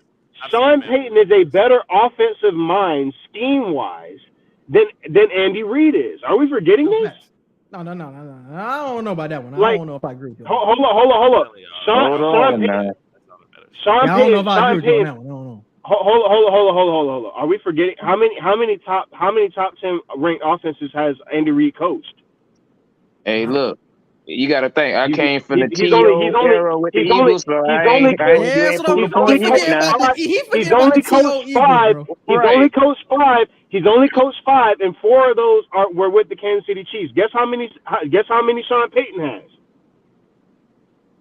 We don't Okay, know that's what I thought. We don't keep up with that bullshit. We just know that Andy Reid better than Sean Payton. You're right. That way, hey, Really? Andy Reid for president, bitch. Yes. I ain't No, you you ain't make no fuck with point, the brother. Chiefs, but I agree You with that tried shit. it. You ain't make no Yeah. point. You tried it. Chaz, It's all right now. You're talking to 3 brick walls right now. Just let them. Yeah, be you disappointed really at are, the bro. end I'm of not the changing season. myself. Just I'll let put it like this. Sean Payton was a bigger part of that team than you otherwise think. There's a reason why every team in the league wanted Sean Payton after he retired. Teams are willing to fire their head coaches to get Sean Payton. Teams are willing to get rid of their quarterbacks and bring in other quarterbacks to get Sean Payton. Tom Brady was tampering for 3 years to get Sean Payton. There's a reason why. Okay, Jameis Winston just lost the guy who trained. Because keep in mind, who did Jameis Winston give credit to for his transformation in game? Drew Brees and Sean Payton. So Sean Payton's gone. Drew Brees is gone. Who's The going to offensive call coordinator is the the plays? same.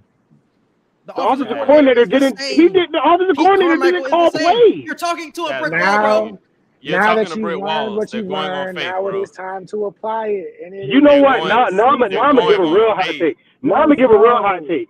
Jameis Winston will not be the starter by the end of the season. Now I'm giving a real Who's hot taking take. his He's spot? gonna be Taysom out of the Hill? starting job by the end Ian of the season. Book? Who's taking his That's not spot? That's not a hot Who's taking take. his That's spot? not even a hot Ian take. Book? He's gonna be The nigga done who can't by the win end in of the college season. is gonna He's gonna take get his spot. replaced by my boy A nigga Take named out the Ian is freezer. gonna take his spot.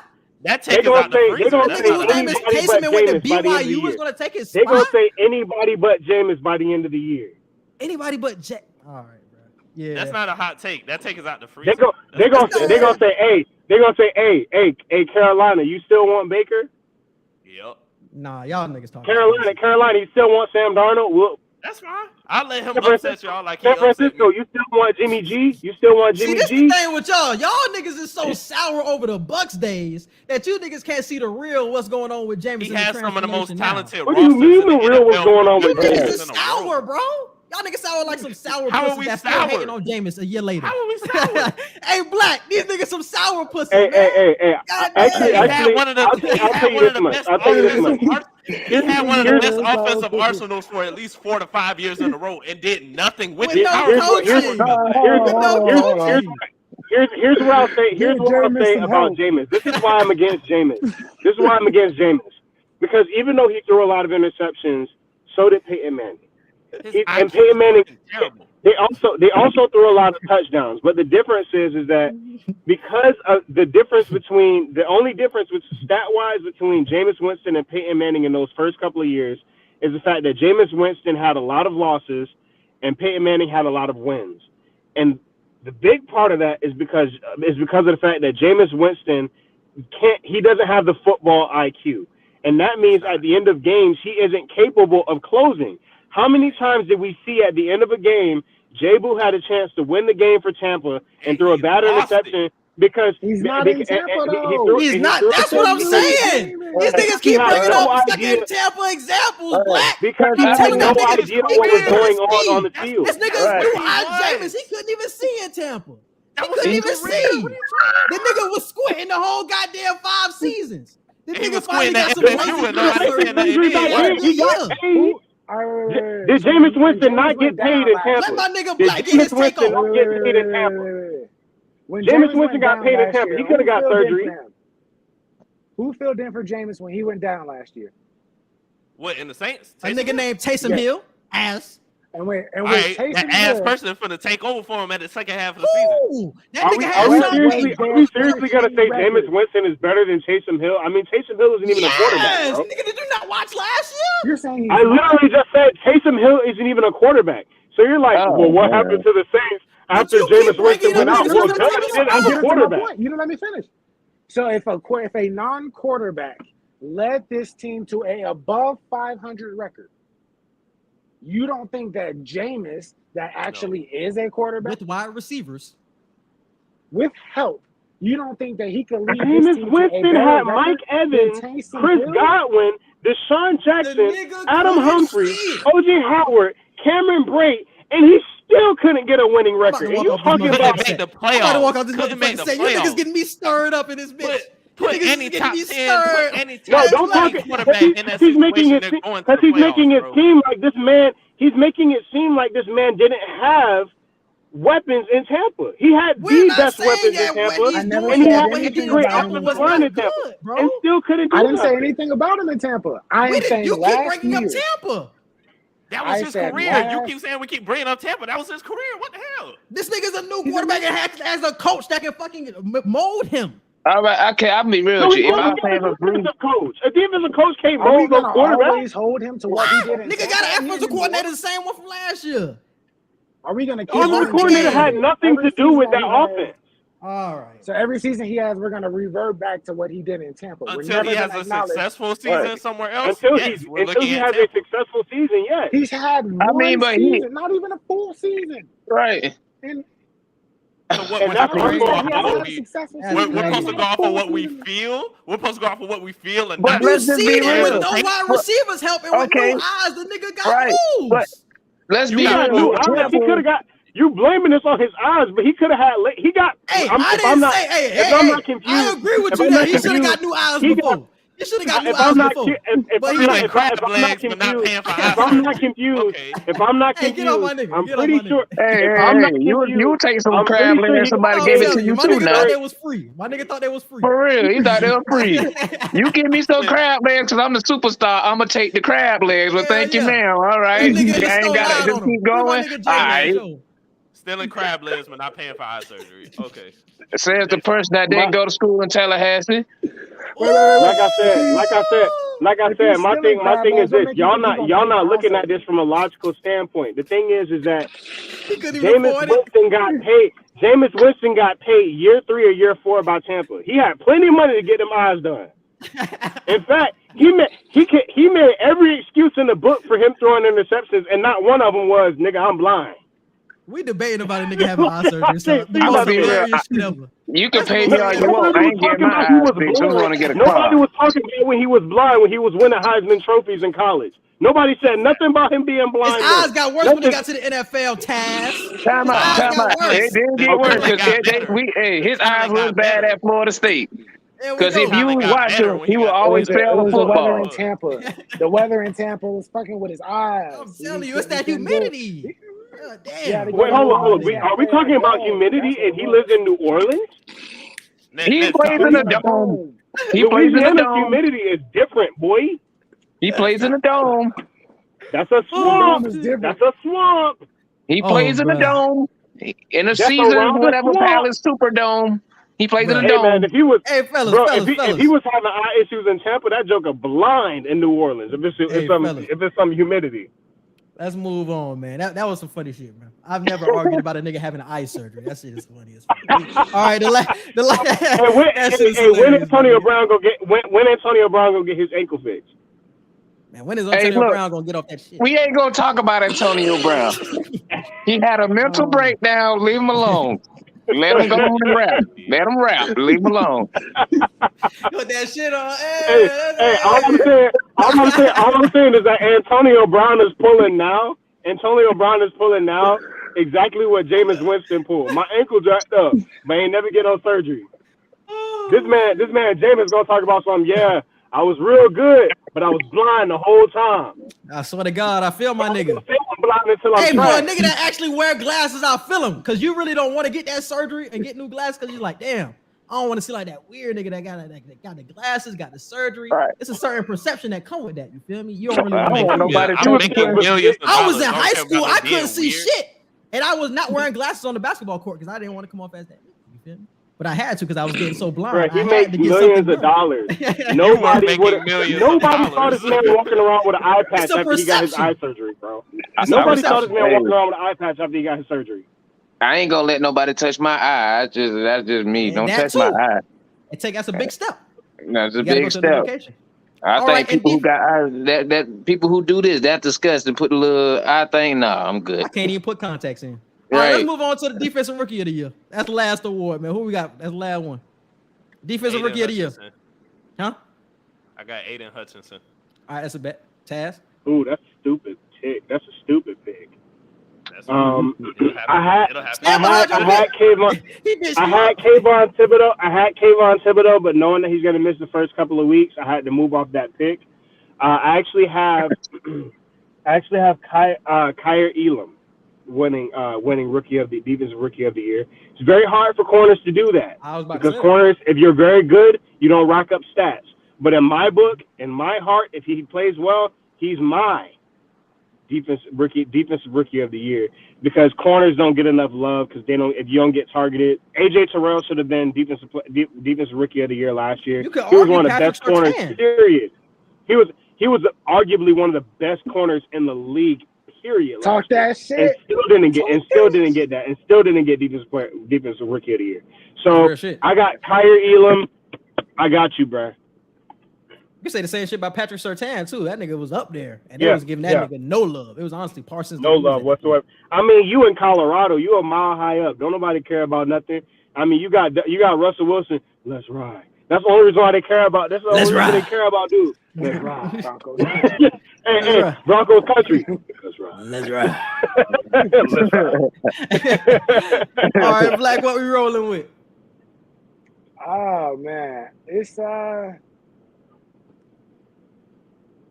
Let me go last. I'm trying to pick two different people.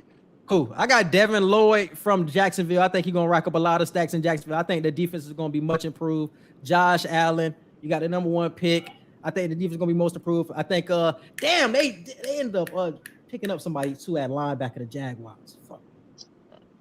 Foye Oluokun. Oluokun. There we go, Black. good. He was good with the Falcons last year. They ended up picking him up. I think that's going to be a good combo with the linebackers. So I got Devin Lloyd for the Jaguars. All right, Kamani. Man, I was gonna go with Thibodeau till I found out he was hurt. You know what I'm saying?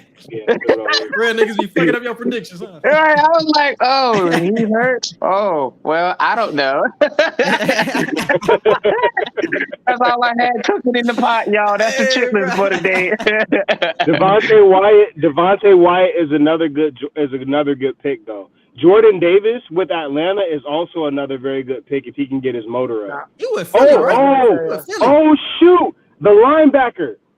What's the linebacker out of Georgia's name? That Atlanta draft. Nakobe Dean. Nakobe Dean is a really good pick. Actually, I might actually change my pick. Yeah, he went to the Eagles. Yeah, he went to the Eagles. Yeah. I think I'm gonna change my pick to Nakobe Dean. I think even though I believe Kyer Elam should win it, I believe that Nakobe Dean will win it. That's a good one. Nakobe Dean is a good one. Yeah, so I'm just gonna go ahead and just stick with my two. I'm gonna say Jordan Davis actually wins it. I think with that team actually being competitive, when you're on a team that's winning, it's much easier to find the motivation to fight down in and down out. I say my dark horse is probably going to be Arnold Ebiketie. Granted, Falcons are absolutely ass. He plays for the Falcons. Granted, he came for Penn State, but the Falcons are ass. And with him being able to be like the first edge since God knows when, he'll be able to break damn near any record by getting more than 2 sacks. And that stacks up really well. Records sound really well when you're trying to win an award. Yeah. So if you're the franchise rookie leader in sacks, it sounds really good going for your campaign to go win a defensive rookie of the year. So I'm gonna one thing that bodes well for Jordan Davis is he is going to be playing next to Fletcher Cox, which I think would be very big for him. Playing on the other side of Fletcher Cox, I think that's going to be huge. But the reason why I don't like Aiden Hutchinson is because he's an edge rusher and his arms are short. Does anybody know what a big deal that is? He got T-Rex arms. Yeah, because T-Rex. And keep in mind, you're playing the Bears twice. You're playing A-Rod twice. You're gonna sack A-Rod multiple times, and then you got the Vikings. You're gonna touch Captain Kirk. So I'm giving him 6 games. He's not gonna get Aaron Rodgers because David Bakhtiari is back. He's not gonna get Aaron Rodgers because David Bakhtiari is back. Don't give a damn about that. He gonna sack my dog at least once or twice a game. The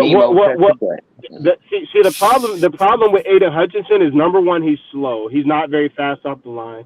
Number two, he only has 2 moves. That's a spin and a bull rush. Number 3, every single tackle in the league has reach on him by like at least 2 feet. Because I think his wingspan is like 6'3", and every tackle in the league averages around 6'7", 6'8".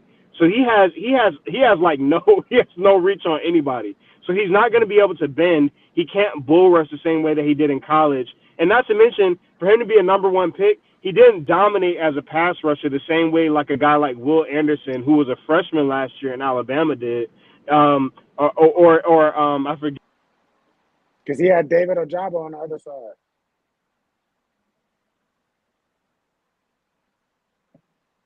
Niggas muted? That boy muted. That man is preaching on silence. That boy muted. That boy preaching the word on silence. Remember, that boy gone. All right. Too. So he gone. So everybody done gave their pick. Now we're gonna move on to the Super Bowl predictions, man. We're gonna wrap it up with the Super Bowl predictions, man. What we rocking with, bro? Give me the teams and who winning. Who going first? Shoot them cannons, baby. You know, you need to just shoot the cannons. I told y'all how I'm feeling, bro. I'm serious about the Saints. The Saints are getting here. I got the Saints and the Bills. Oh, you were dead ass serious? I was dead ass serious. I like the Saints this year. I got the Saints and the Bills, and I have the Bills winning. Josh Allen will be MVP in that situation. If you guys so you got the energy I had last year. That's what I'm saying. I'm not having him for MVP, but he's gonna have a great season. He's gonna have a great year this year. Oh, okay. Okay, y'all can hear me? Enough to have a take? Yeah, we can hear you now. Okay, so I couldn't hear. What is it that you said? We on the Super Bowl predictions now. Who you got? I got the Saints and the Bills, my boy. I got the Bills winning. Yes, sir. Yeah, laugh all you want, my nigga. When them Saints is there, when them Saints is there, we gonna really hear about that shit. Yeah. I'll go second since everybody else silent. I got the Bucks and the Chargers. The Los Angeles Chargers are gonna win that division, the most powerful division this season, and they're gonna go all the way to the Super Bowl. And I got the Bucks winning. Tom Brady gonna end it with a bang. He gonna end his career with a Super Bowl. I told everybody that's why he kind of fake retired, because he was like, yeah, I kind of want to hang it up. And then he was like, hold on, I ended my career with no MVP and no Super Bowl? Nah, something got to give. I got to get at least one of these things before I go. And I think that's what Tom Brady's mission is this season. He got to get one more before he call it quits. So I got the Bucks and the Chargers. Justin Herbert is going to play great, but I got the Bucks winning. Yeah. A matter of fact, I'm gonna take third. I'm gonna just go third. Go ahead. I got the Bucks. Of course, we're gonna shoot them cannons. You know what I'm saying? You know, of course, Brady, and then Brady got him a great target with Julio Jones, baby. It's gonna be beautiful this year in the Tampa Bay area. You know, we're gonna get us a boat parade. We're gonna have Publix chicken everywhere. We finna enjoy ourselves. You know what I'm saying? Julio bum. You know, whoa! I mean, he's the third string. Your history is the I'm about to say he's the third string. We're not expecting him to be great. Whoa, he's not the third string. Look, behind Mike Evans and Chris Godwin. Hey, look, it don't matter. He's gonna be in the game. He's still. He's gonna be in the game. Option. You know what I mean? Yeah. Hey, man, that all I want is for my boy to get a ring, dog. That's it. It don't matter. He deserves one. But he deserves one. Jimmy Butler deserves one. Doesn't mean he's gonna get one. That's all I want to say. I'm hurt with that Donovan Mitchell shit. That's all I want to say. I'm hurting. That's all that was pain. That's all that was. And then who they gonna play? I don't even know who they're gonna play. I mean, maybe the Chargers. I like the Chargers with Herbert. Maybe the Bills. You know, they was kind of cool. I like the Bills. You know, hey, between the two, you know, hey, it's time for somebody else to pull a dark horse out of nowhere type of year, like how the Chargers did. I wasn't ready. Not Chargers. Goddamn Rams did. I wasn't ready for that this year. Mm-hmm. So you got the Bucks, and they either gonna face the Chargers or the Bills. That's your pick. Yes, sir. Who y'all got winning? Who you pick winning? Who you got winning? I got Bucks versus Chargers. I got Bucks winning. Yeah. Okay. All right. Shoot the cannons, Quincy. Just go and shoot the cannons, baby. Hell no. I'm gonna go a little bit off. I got Brady MVP. That's enough. Say that one more time. I'm gonna go with the Bills. I'm gonna go with the Bills and the Cardinals. The Cardinals. We barely even That's talked out about the the Cardinals. box. I know. We ain't talked about the Cardinals. We've been on this shit for 3 hours. Didn't even talk about them niggas. Damn. That's out the box. Exactly. And that's give a little reasoning on that. I think, on top of Kyler Murray having a chip on his shoulder and that whole team having something to prove, adding J.J. Watt, I definitely think that with him coming back and being able to start the season with the team and being able to anchor the defense and really start from the beginning rather than being traded mid-season, getting hurt, and then trying to be the captain of a system that you don't really know the players of, and being able to just be fully integrated. I think that granted, they are one of those teams that they start hot every year, and it's like, holy shit, the fucking Cardinals are 7-1. And then you look at the end of the season, damn, they finished with 11 wins. And it's like, yeah, but I believe if they can just continue to push and continue to stay consistent, I like the Cardinals, and I think they're one of those sleeper teams that nobody's thinking of. Usually those are the teams that end up being the most dangerous. That's how the Bengals were last year. The Bengals were good, but nobody expected. I don't give a damn who you are. Cincinnati fans did not even expect that shit last year. They did, but Cincinnati actually had players. Yeah. But nobody saw that shit coming, bro. Nobody saw that shit coming. Probably know two players that are actually good. I know about two players that are actually going to be playing for the Cardinals at the start of next season, and that's Budda Baker and Kyler Murray. I don't know the name of anybody else who's going to be starting next year for that squad. I mean, it's a long season. D-Hop's not playing. He's suspended. Christian Kirk is gone. Isabella is gone. Okay, Marquise Brown. Marquise Brown is there. Is JJ Watt going to be playing week 1? I thought he got put on the PUP list. I was about to say, I don't even know. didn't see if he got put on the pup list, so I can't clarify on that one. Who else they got? That's a take, Black. That's a take right there. You picking the Cardinals for the damn Super Bowl. I don't know. You gotta hope they win that damn division.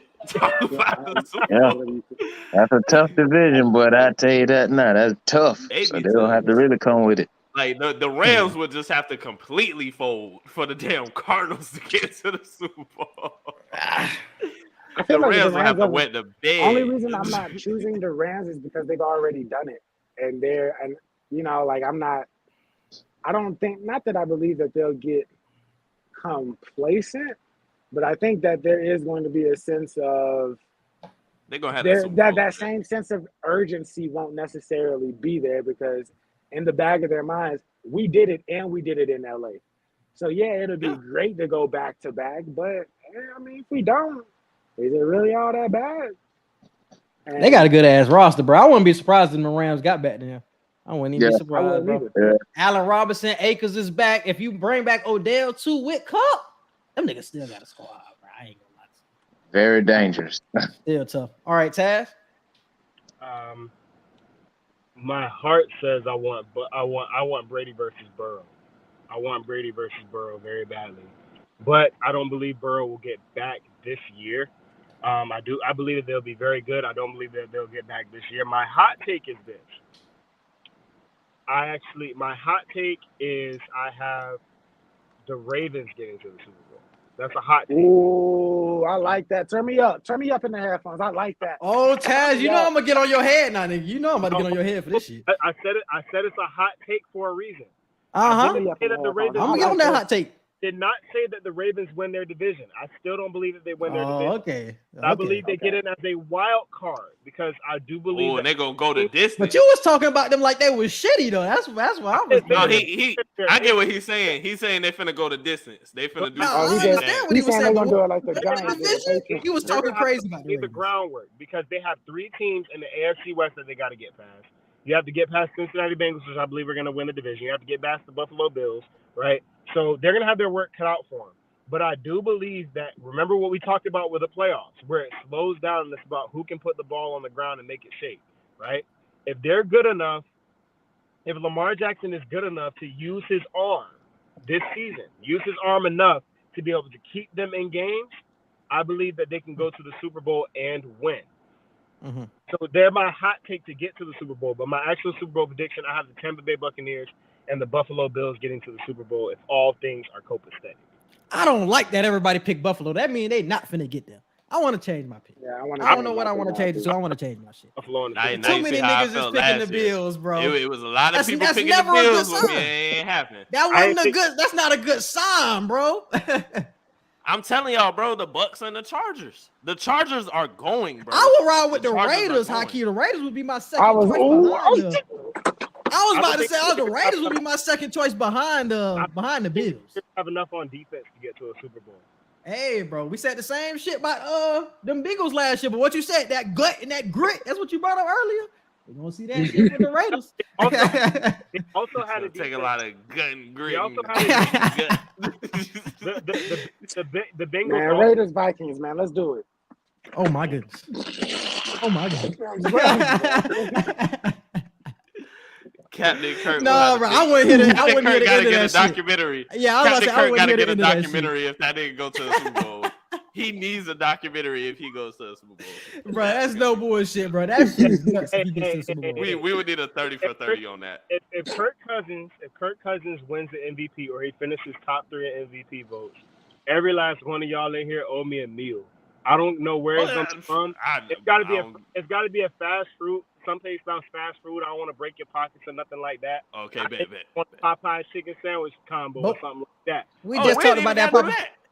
Huh? We ain't even got to do that. We got the. Why would you want a Popeye chicken sandwich at this stage?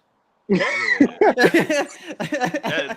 feel like it's a disservice to you by giving you a Popeye's chicken sandwich. What Drewski said? What do you mean by that? What do you mean by that? Bro, in 2022, you can't be eating a Popeye's chicken sandwich. That shit don't even taste the same, bro. We just had this conversation. We just had this convo, bro. I'm just saying I don't want to break your pockets. what I'm saying. Hey, look, I work. Good, cool. I about to say, Let's go to Mickey D's. You see what them chickens. Hey, brother. Hey, no boy. That's that super chicken in that bitch for sure. You eat 2 bites of that motherfucker. You full of shit. Hey, you full. You ain't, bro, it ain't that good food. You feel like you hockey sick and shit. I'm like, get this shit out my system, nigga. You trying to just use the bathroom? You just ate that shit about 30 minutes ago. I just had that Wingstop chicken sandwich not too long ago. That shit was not good either. I did not like it. Which one you had? I had the barbecue though. That shit was not good, bro. That was a letdown. I was hearing that the shit was. I heard barbecue was the best. So I said, bet. I went to that shit was garbage, bro. I told you, bro. When is this Louisiana chicken sandwich thing gonna end, bro? That's how I should have got that. It ain't gonna end, brother. It's chicken. It's the cheapest thing to produce. It's gonna keep it moving. You know what I'm saying? You want to eat chicken? We're gonna give you chicken. That's what we're gonna do. Ain't no bullshit. No bullshit. Any other takes? If y'all want to be in the pot, though, let us know. Oh yes. Do y'all want to be? Do y'all want to be in the picks pot? It's $30 a person. Yeah. $30. Black, you still in it this year?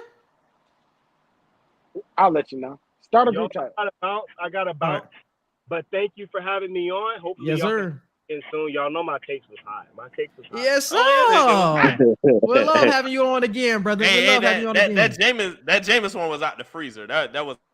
That actually was the hottest take here. The Saints to the bowl is the hottest take here. He right. That one was in the freezer. I've been holding that one for that one was in the freezer. You were not wrong with that at all. That man said Tom Brady. Don't nobody watch Tom Brady tape. That was the hottest take. That was the hottest take. That was the hottest take. That shit threw me through a loop. That was the hottest take. That was take of the year. I challenge you to check that out because, like I said, nobody's really watching Tom Brady to watch what he's physically doing unless you're another quarterback trying to study him. But when you're actually looking, usually what you're doing is you're looking at the film that he's looking at because he's usually displaying the field. What Tom Brady does physically really isn't special. He's not a very gifted thrower of the football. Nobody would call him a gifted thrower of the football. I think the only thing about Tom Brady that's transcended is his pocket feet. He has some of the best pocket feet that I've ever seen in my life. But when you actually watch Tom Brady, when you're watching Patrick Mahomes, you're looking for mannerisms. When you're watching Josh Allen, you're looking for mannerisms. Tom Brady is not like that. So when I'm saying nobody watches film on Tom Brady, I'm talking about them watching him physically, what he's doing physically, looking for cues, because that's not what his game is about. The most you're gonna get on Tom Brady is him standing there. The most you're gonna get is killed. That's the most you're gonna get. You're gonna get killed. That's it. But Tom Brady isn't the kind of quarterback that you're gonna sit and like watch film like, oh, how's he gonna throw the football this time? No, he's gonna make the same pass every single time if it's the right play. And that's the hardest thing to defend in the league. When a guy makes the right decision every time. Real shit. All right, Jazz, we appreciate having you on, bro. We definitely gonna have you on again soon, bro. Definitely appreciate it. All right, cuzzo. Yes, sir. Y'all have a good one, all right? Yes, sir. All right. You too, bro. Yeah, I gotta bring Passer back. All right, bro. Any other takes y'all want to get off before we get out of here, man? Any other takes? I mean, I was reading the little tick at the bottom. Y'all already did pass the ox cord. Oh no, that's for the regular pod. I'm about to say that was for the regular pod. We just had that going across. Okay. I didn't know. I was like, hey, I got some good stuff. All right. Any other NFL take? Any other hot takes? I do have a hot take. I think that Davis Mills will look like a top 3 quarterback from his draft class this year. Who was in his draft? Davis Mills? Yeah. That's Trevor Lawrence. Trevor Lawrence. That's Justin Fields. Mac Jones.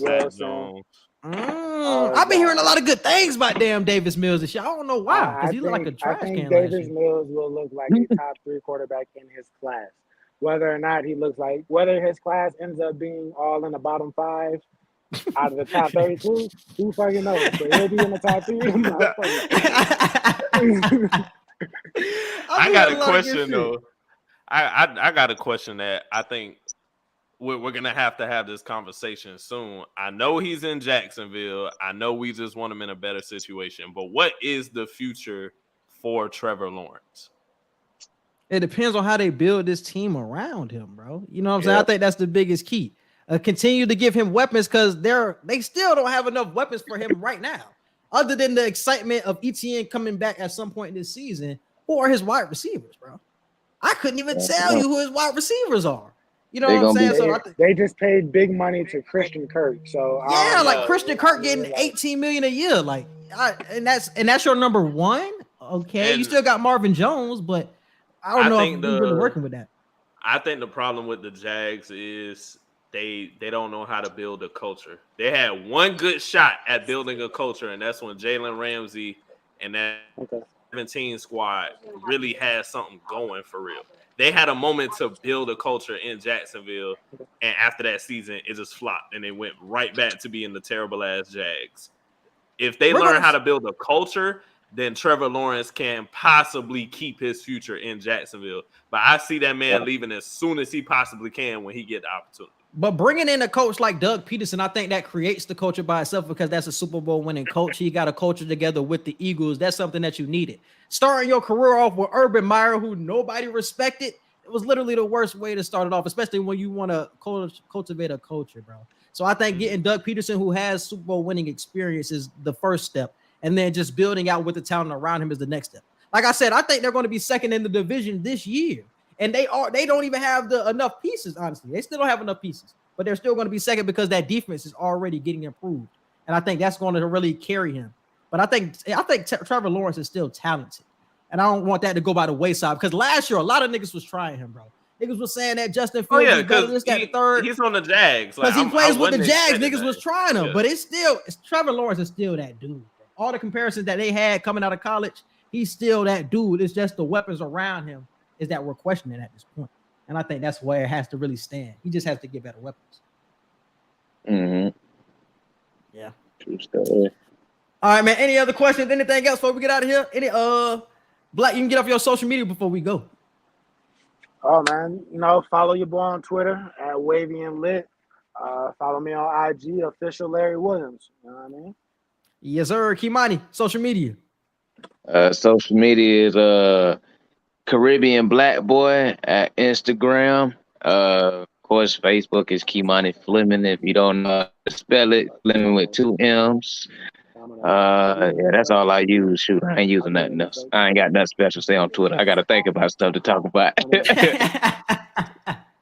Yes, sir. Y'all already know how to find us, man. We're on Twitter at QE Podcast 1. Our YouTube is Q&E Podcast. And our Instagram is QANDE Podcast. And we appreciate you guys for tuning in and being a part of this conversation, bro. And we out. Peace.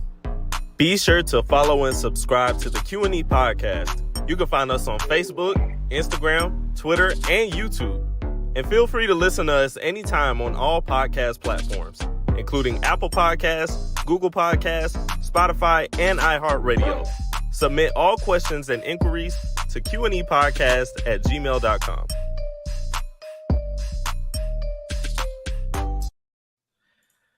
All right, y'all boys.